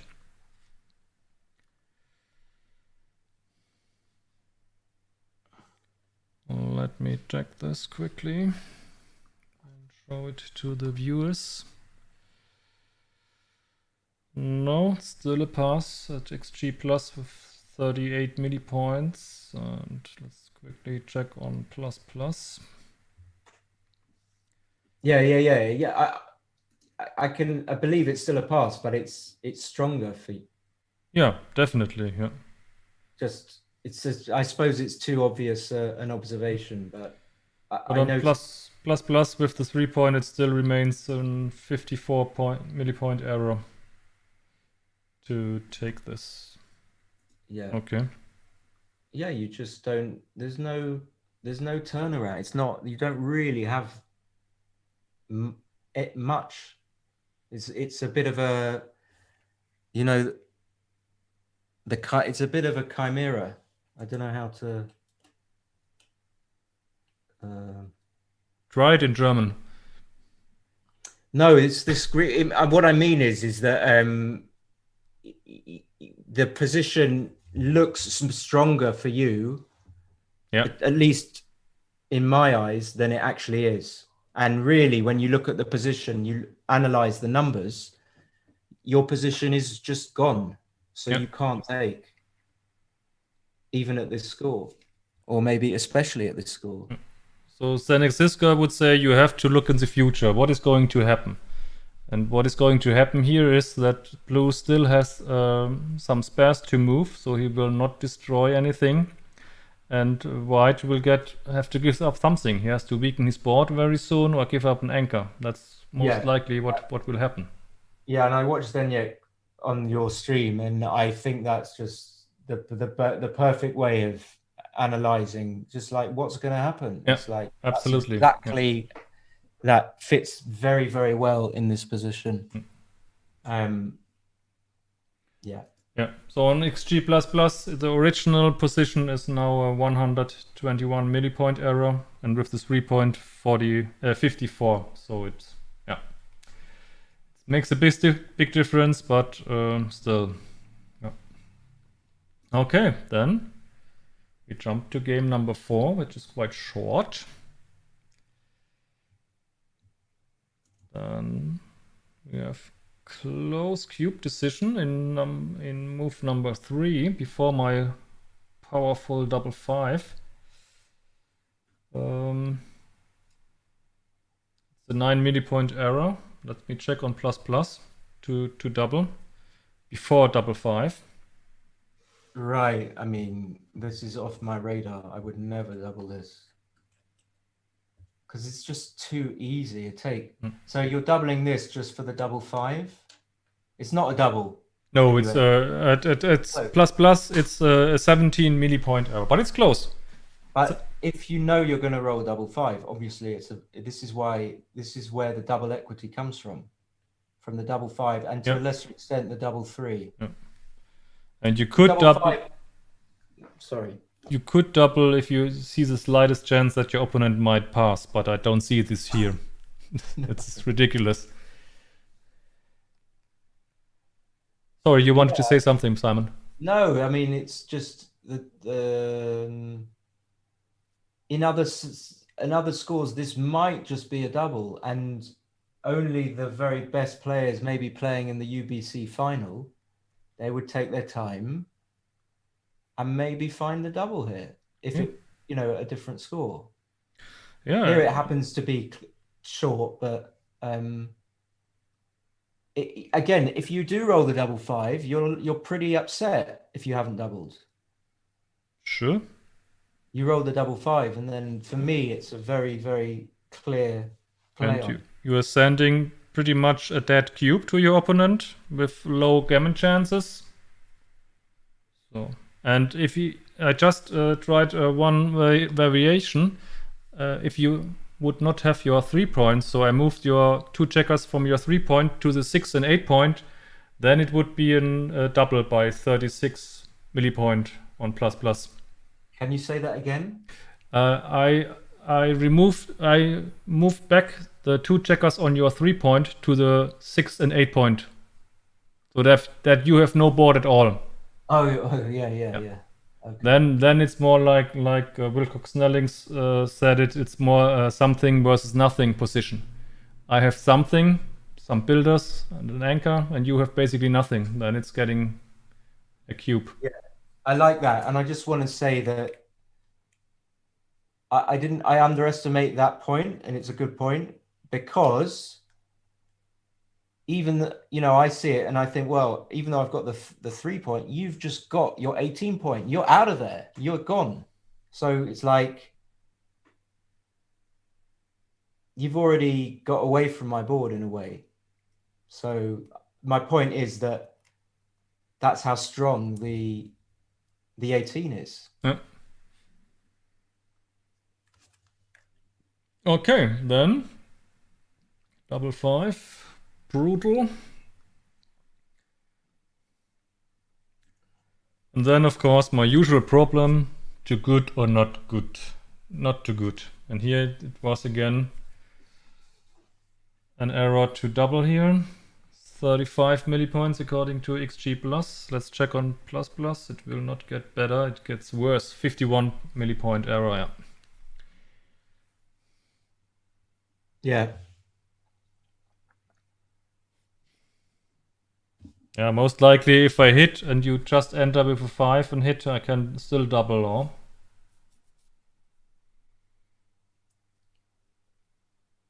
Yeah, I'm not If sure. I make an open hit and you just enter with a 5 and hit me, guess I can still double you out from the bar, or? Yes, it feels like it would be a pass still, but I'm not sure. Yeah, but these positions I don't feel comfortable in estimating too good or not too good. And of course, it's you cannot hope for your opponent taking this, so you have to judge is it too good or not. Sometimes it's just good to play on, even if it is a small pass, because then if the position turns round, you can cube, and in some instances it's not even a double, and your opponent will pass and make an enormous blunder, or what's the other situation? it might continue to be too good, in which case you haven't lost all that much.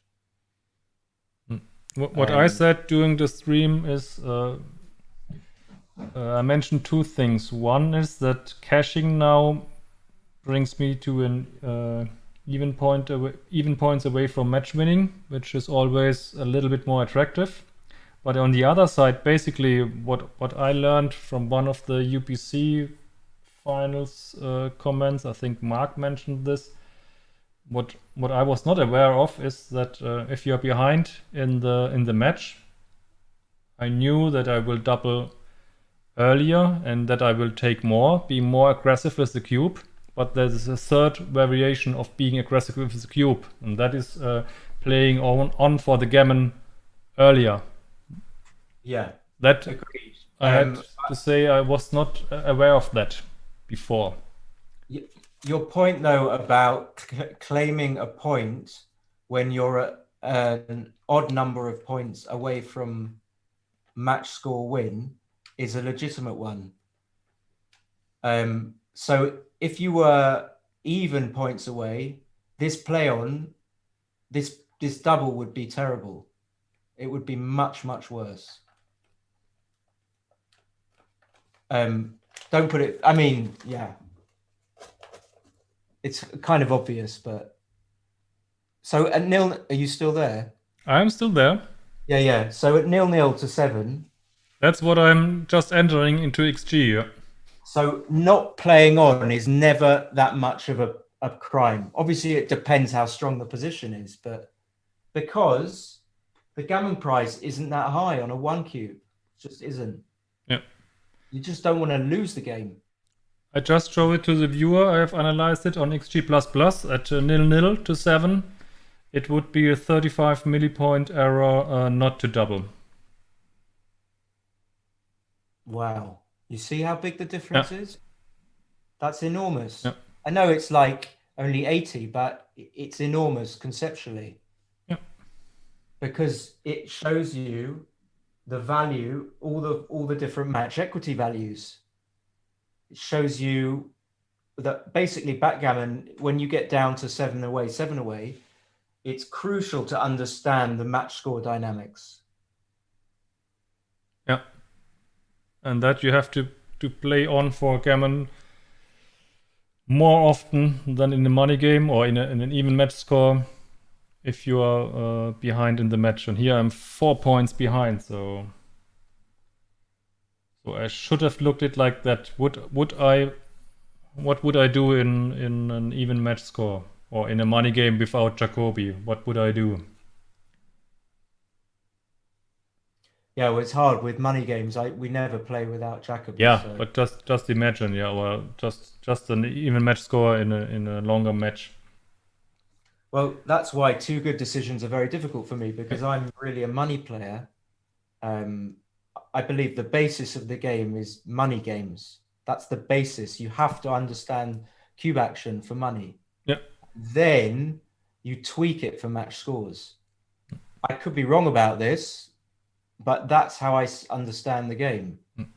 So if I want to see it do a cube action with a student, I will put it in for money, because then you can put it in at 7 away. Once you understand the basic money cube action.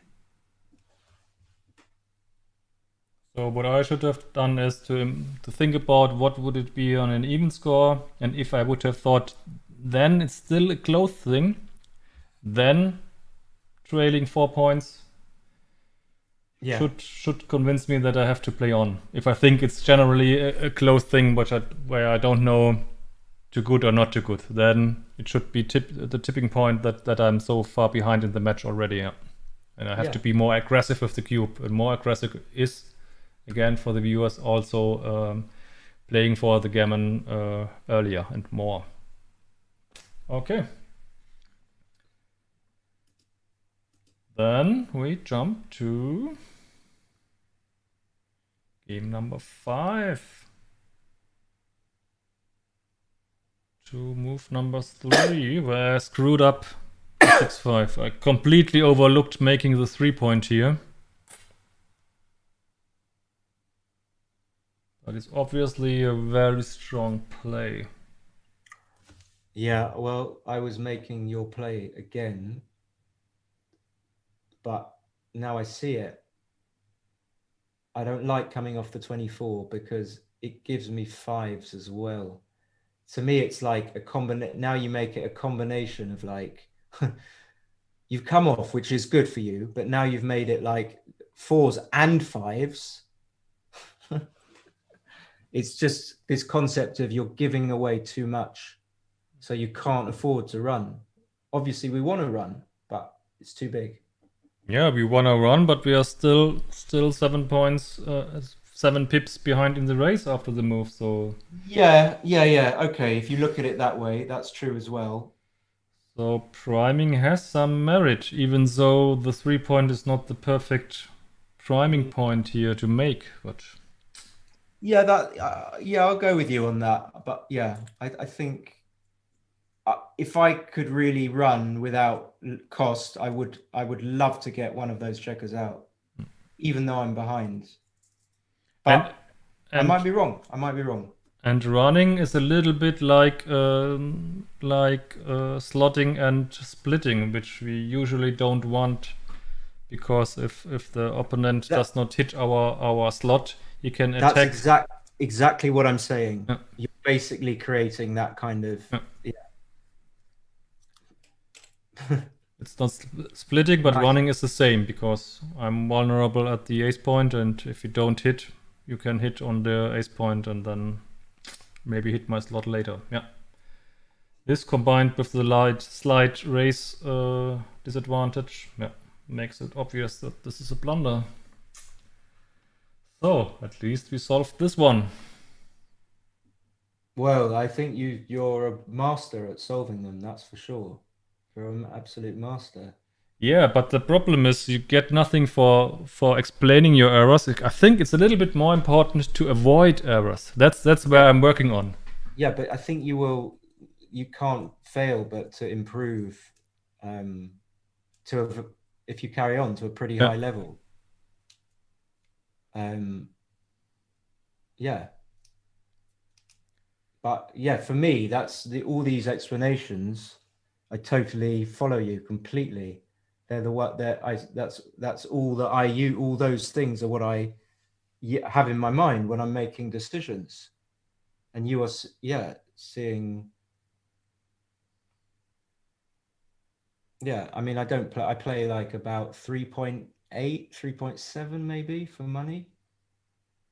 So I'm not amazing, but you need to know that in order to play that PR.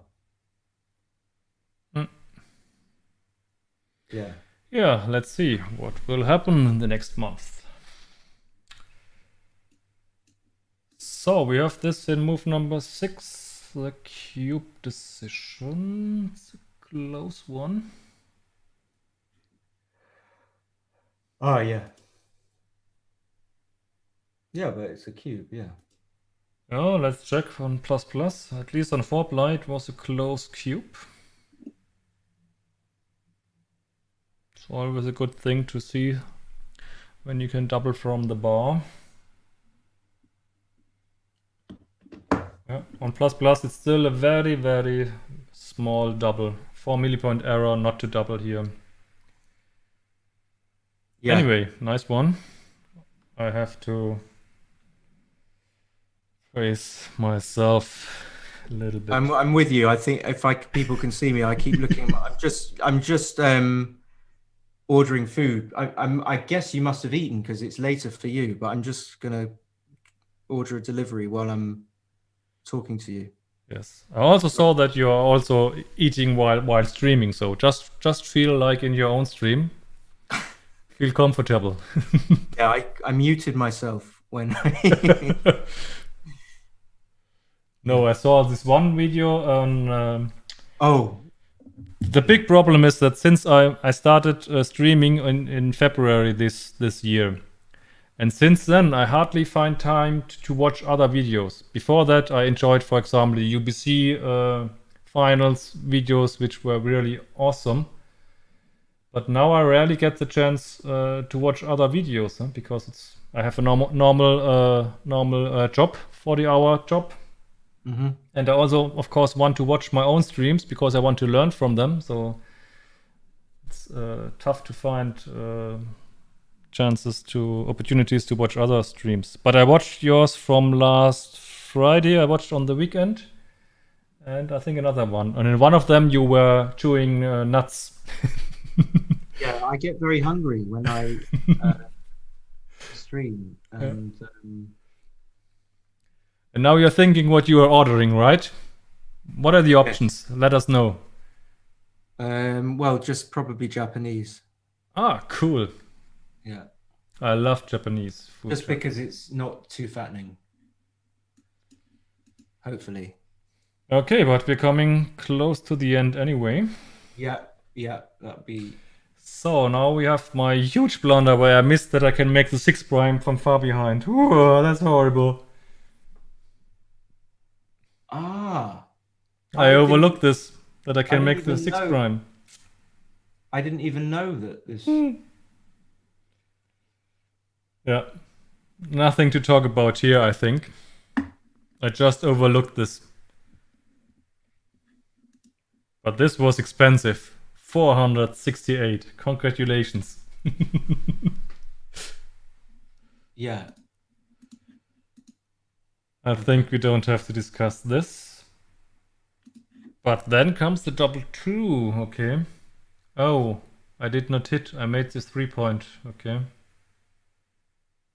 Well, I can still, if you make the 3 point, I can still come in and hit you with a 1-1, 1-4, 1-2. I'm not sure what I would. I've probably. Yeah, and it's not guaranteed that I hit your second plot, and I want to hit it to win a gammon. So it's that's true as well, but it's also the fact that if you don't hit, then I can come in and hit you back, and then you've got 3 blots, 5 blots. Yeah. 1-2, 1-4, double aces. Yeah, you can't give me that, so that's why I would hit. I mean, making the 3 point is fabulous, but it's not as good as stopping me from having any counterplay whatsoever. Yeah. Yeah, this was horrible play. Yeah, I was surprised. I was surprised you did that. I thought you, yeah. I don't know if I overlooked this. I don't know. Also was a little bit low on time already, but yeah. Not so nice. Then we jump to game number 6. 4-3, he didn't like. At this match score, he wants to make the double jump. I obviously didn't know this, otherwise I would have played it. What I do know is that for money, 6-1, 4-3, coming up with both is kind of equal or not far off 24-21, 13-9 or 13-10, 13-9. And once you know this, then... So, for example, if you... one reply I do know, 5-1, you split with the 1 and play 13-8. The 4-3 in response is 24-21, 24-20. And so once you know this, then maybe it makes it easier to do it in response to the 6-1 as well.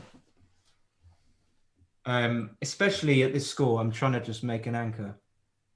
Desperate. But then I completely overdid it with this aggressive double.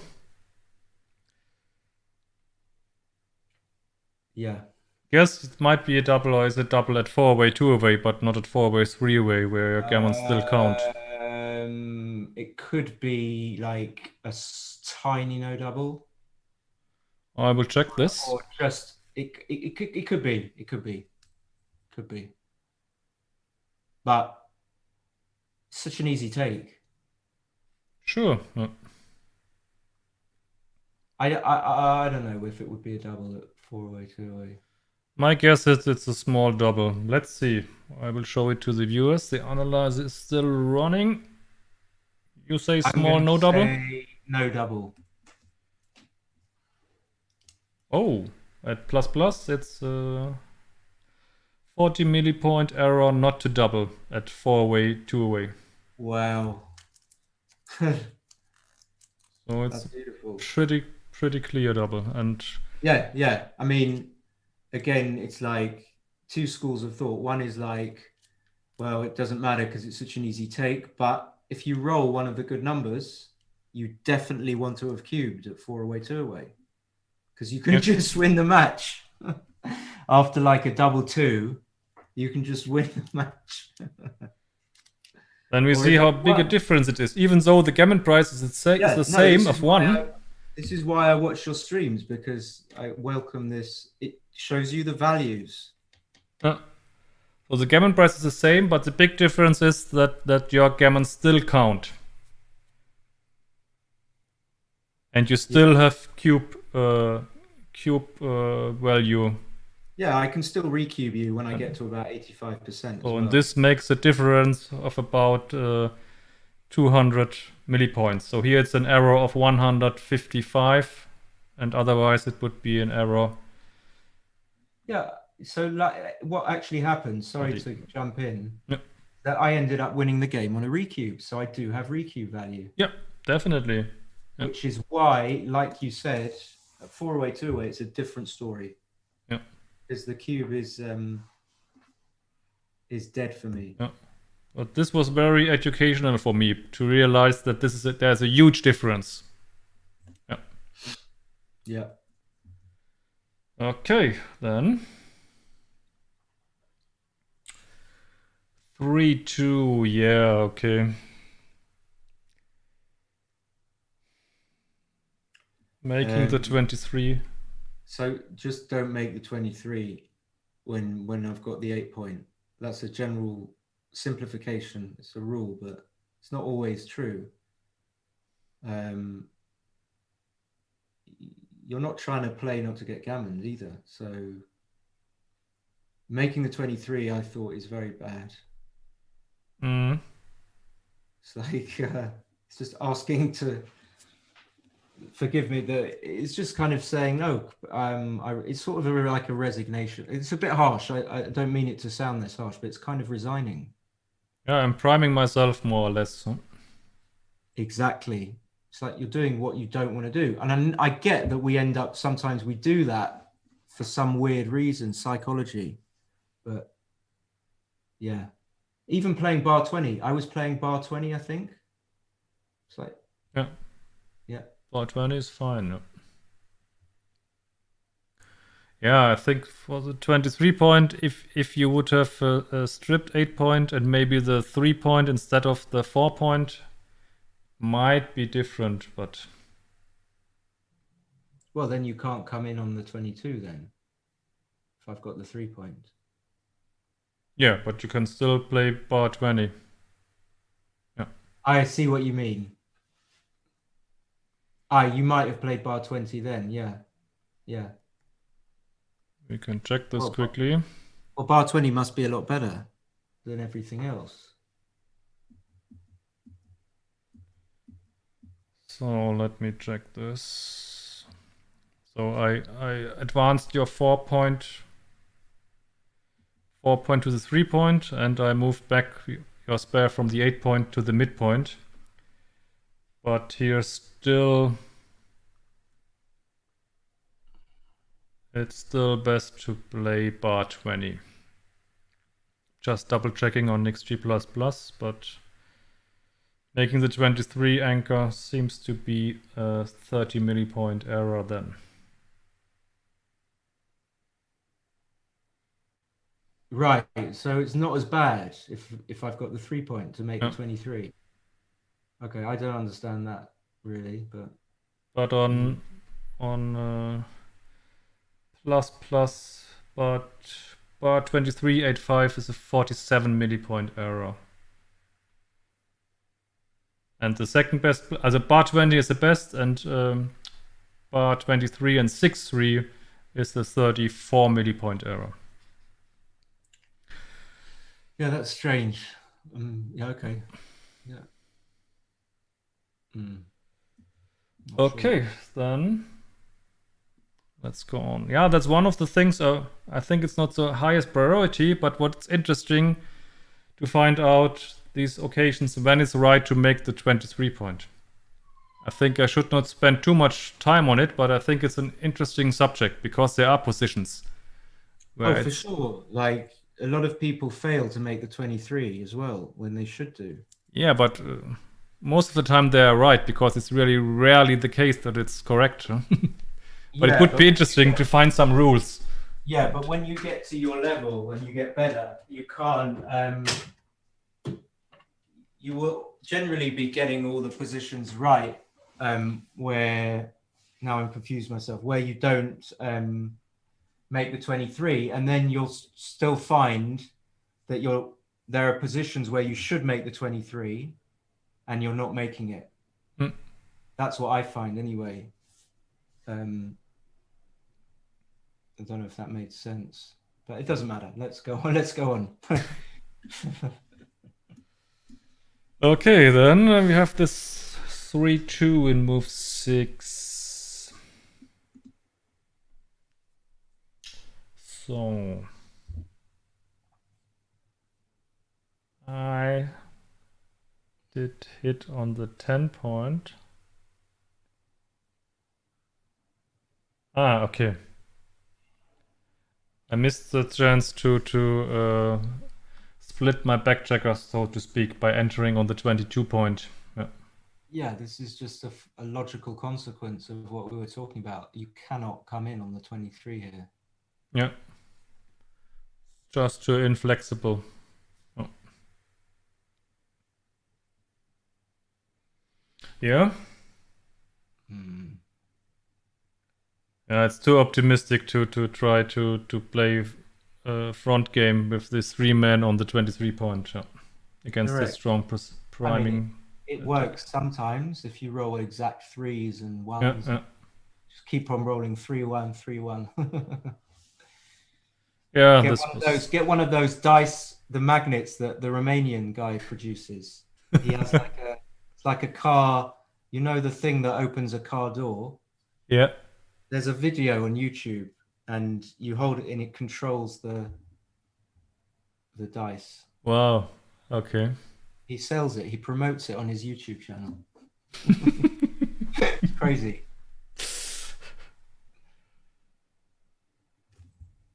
Okay, then he jumps to... Oh, I think we are really getting to the end. We have here close doubling decisions, and then there's 6-3 in move number 15 from your side. He thinks this was a technical error. Yeah, well, yeah, I mean, this is... I played this very quickly. I was like, oh, well, I don't think it's a big deal. I don't think it's a big deal. But yeah, I mean, you can just afford to leave the shot, I suppose. But on plus, it likes my play a bit more. Oh, okay. So now my PR's gone down to 137. Cool. Sorry. Now it's starting to look good. Yeah. Oh no, now it goes back up. When we're talking about PR, I saw one video where you were obviously a little bit proud of your PR in the speed gammon rating list. That's all blown up now because I played a 5. Yeah, I saw it. I looked it up and said, what happened? But you had a fabulous PR of around 2 point something in speed. Well, not quite, but yeah. My PR in speed is nowhere near 3, that's for sure. But what can you do?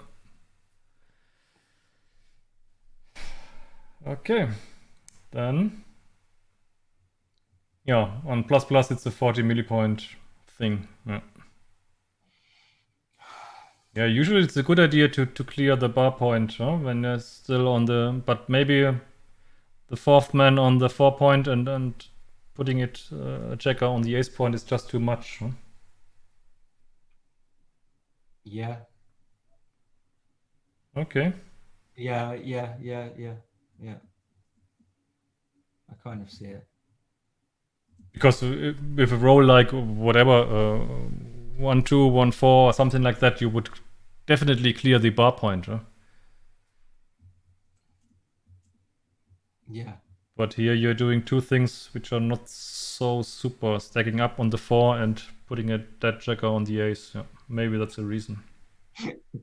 It seems so obvious when you say it. Yeah.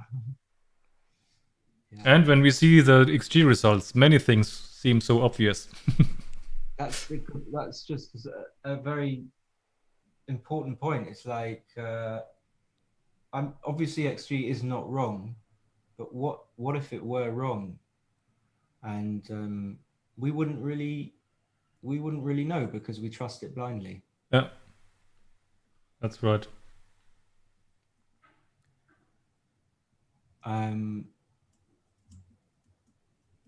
So I think... I did hit you, okay. Almost forgot.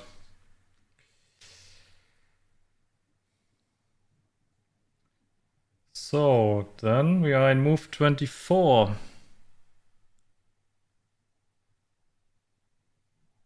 Where I tried to play a containment game, one of my favorites. And well, this is 21-13 should be the best here. Don't know why. Well, it's just because if I roll a 1, I just play 23-22. However, if I roll double 1, you're in much worse shape because okay. I just safety. I put 2 checkers on the ace point. I say bye-bye. You'll never get a second checker back, and that is the main factor, I believe. The other thing is, you give yourself, I think, more numbers when you come off the 21 to make the 9 point. So if you play 21-13, you give yourself double 4, double 2. Yeah. As well as you would always have 6-4. Yeah. Right. Yeah. I think that's the other thing. So it's saying don't come off the 23 for the double 1. Yeah. Risk and reward. Small risk, but no reward at all.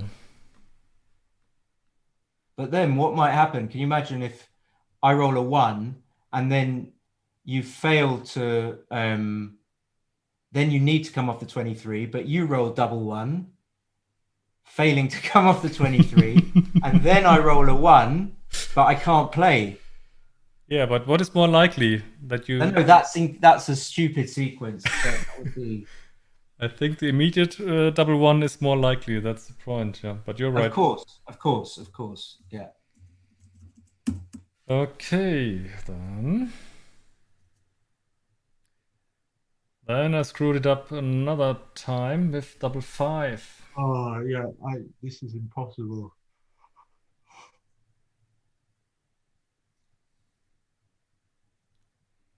So, what did I do? Wow, okay.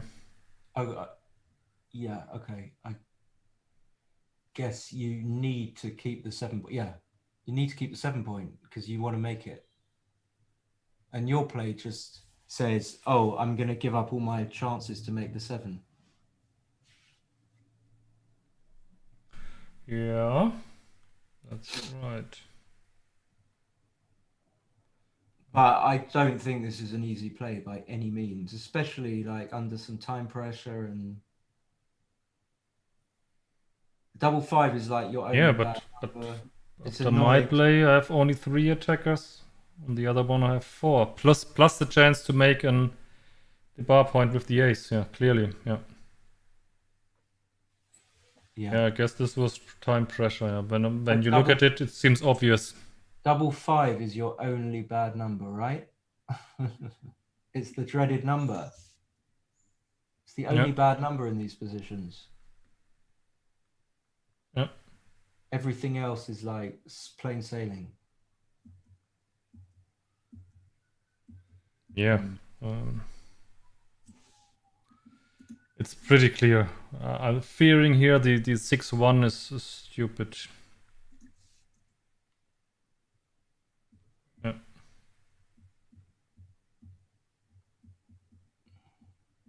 Yeah, but I'm pretty sure this was due to time pressure. Yeah. I will use this excuse this time. Mm-hmm. But it looks like the last game was almost perfectly played. Yeah, no more errors. No, I mean the last game 7. There's only one mistake, really. Then maybe I should play faster in the future to avoid mistakes. So that's the problem, you see. In some ways, I think we play, again, generalization, but we play well when we play without thinking. But then you can't do that for every move. So the important thing is to play quickly on the instinct moves, but to be able to notice when you need to stop and think. And to be able to switch between those two modes of play is difficult for some players anyway. Which is why when you watch stream matches, people are playing like insane speed. Like, why are they playing so fast? Because they want to get in a rhythm, I believe. Mm-hmm. Yeah.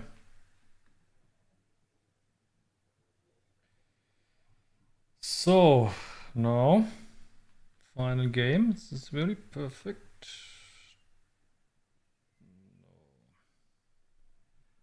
I made a mistake in move number 20, the 5-3. Yes. God knows. 5-3, yeah. This is like one you have to stop for sure. Not you, like I'm just saying this is a difficult, because the natural play is what you did. Yeah. It's hard. Or I might have made the 11 just to stay back. Yeah. So I make your life a lot easier when I remove the man on the 24, that's for sure. Yeah, but the practical difficulty with this play is being able to, like, okay, if you don't come off the 24, what are you going to do? Yeah. You have to give yourself a play. You can't just pass. And that's what's difficult, because it's like 15-7 particularly is very difficult to play. Yeah. I think. Yeah. But it puts the checker where they belong, huh? Even though I have no direct cover. Yeah. It's super pure. Yeah. Yeah. And then we have the 2 plots on the 12 on the 11 point. Yeah. Yeah, I suppose, like, when I have the way stronger board, and I can force contact and try to get a hit. I can put the 2 plots on 12 and 11, or on the 14 and the 15.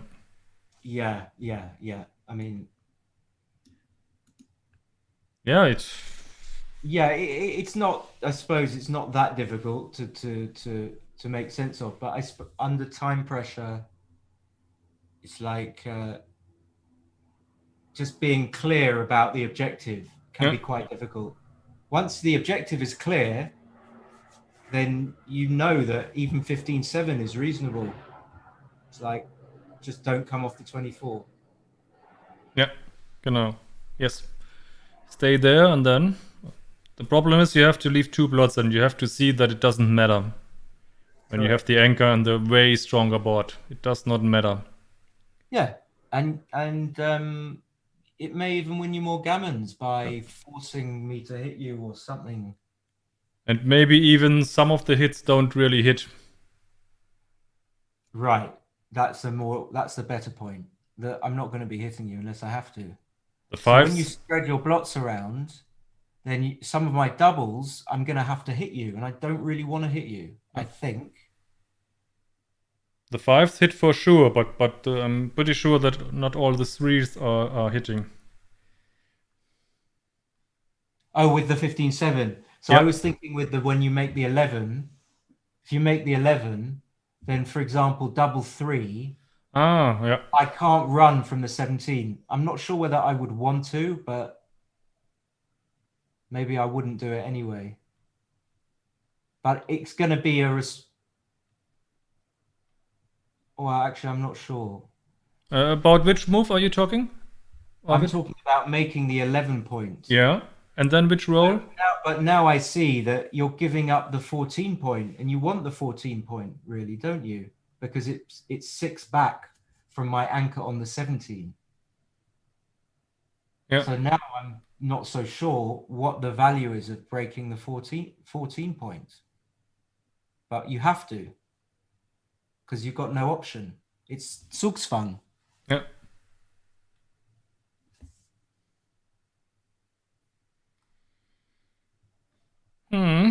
Yeah, but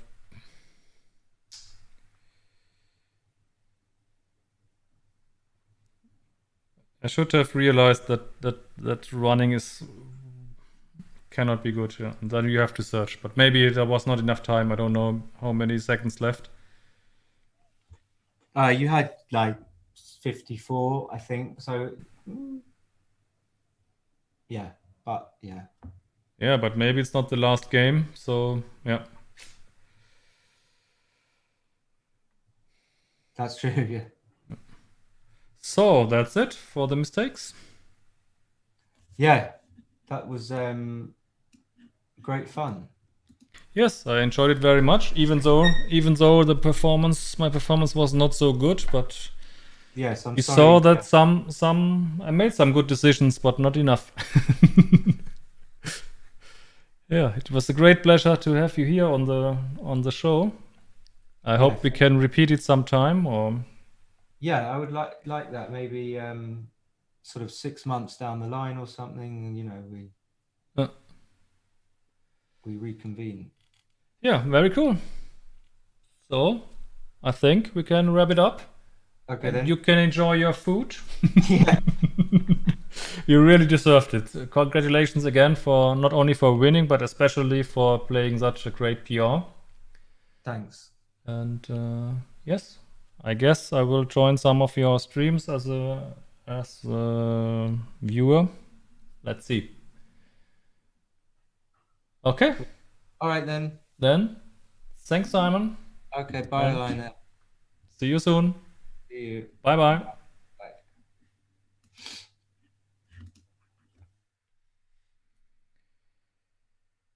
So, meine Lieben, das war mal wieder ein längerer Stream. Wir haben 3 Stunden 40 Minuten. Genau, Arthur, schöne gute Nacht. Ja, weiß gar nicht, hat es gar nicht so verfolgt heute, wer noch alles da war. Im Chat war es ja relativ ruhig.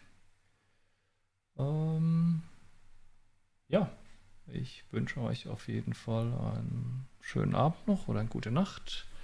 Und was haben wir heute? Donnerstag, das heißt, der nächste Stream wird sein am Sonntag. Machen wir nochmal ein Worst Off. Und dann nächste Woche nochmal 2, Dienstag und Donnerstag. Das wird dann 48 und 49. Und dann werde ich vor dem Jubiläumsstream eine kleine Pause machen. Ich habe mir 2 Wochen Urlaub genommen und werde da etwas verschärftes Training angehen. Ich will noch nicht so viel verraten, aber ich will tatsächlich mal 2 Wochen mich komplett mal so tun, als ob ich ein Profi wäre. Also sprich 40 Stunden Backgammon die Woche oder sowas in der Art. Also statt normal zu arbeiten und mal gucken, was da passiert. Ich werde da auch so ein bisschen mich unterstützen lassen durch Unterricht. Und ja, das heißt, nächste Woche geht es noch bis Donnerstag und dann 2 Wochen Pause und dann der Sonntag drauf wird dann in irgendeiner Form der Stream Nummer 50 kommen. Mit irgendwas Besonderem werden wir bestimmt machen als Comeback von der kleinen Trainingslagerpause. Ja, dann sehen wir uns am Sonntag, 20 Uhr. Ich habe euch lieb. Macht's gut und nochmal vielen Dank an Simon. Du warst ein toller Gast. Ich hoffe, gehe davon aus, den Zuschauern hat es auch gefallen. Ja, macht's gut. Ciao, ciao.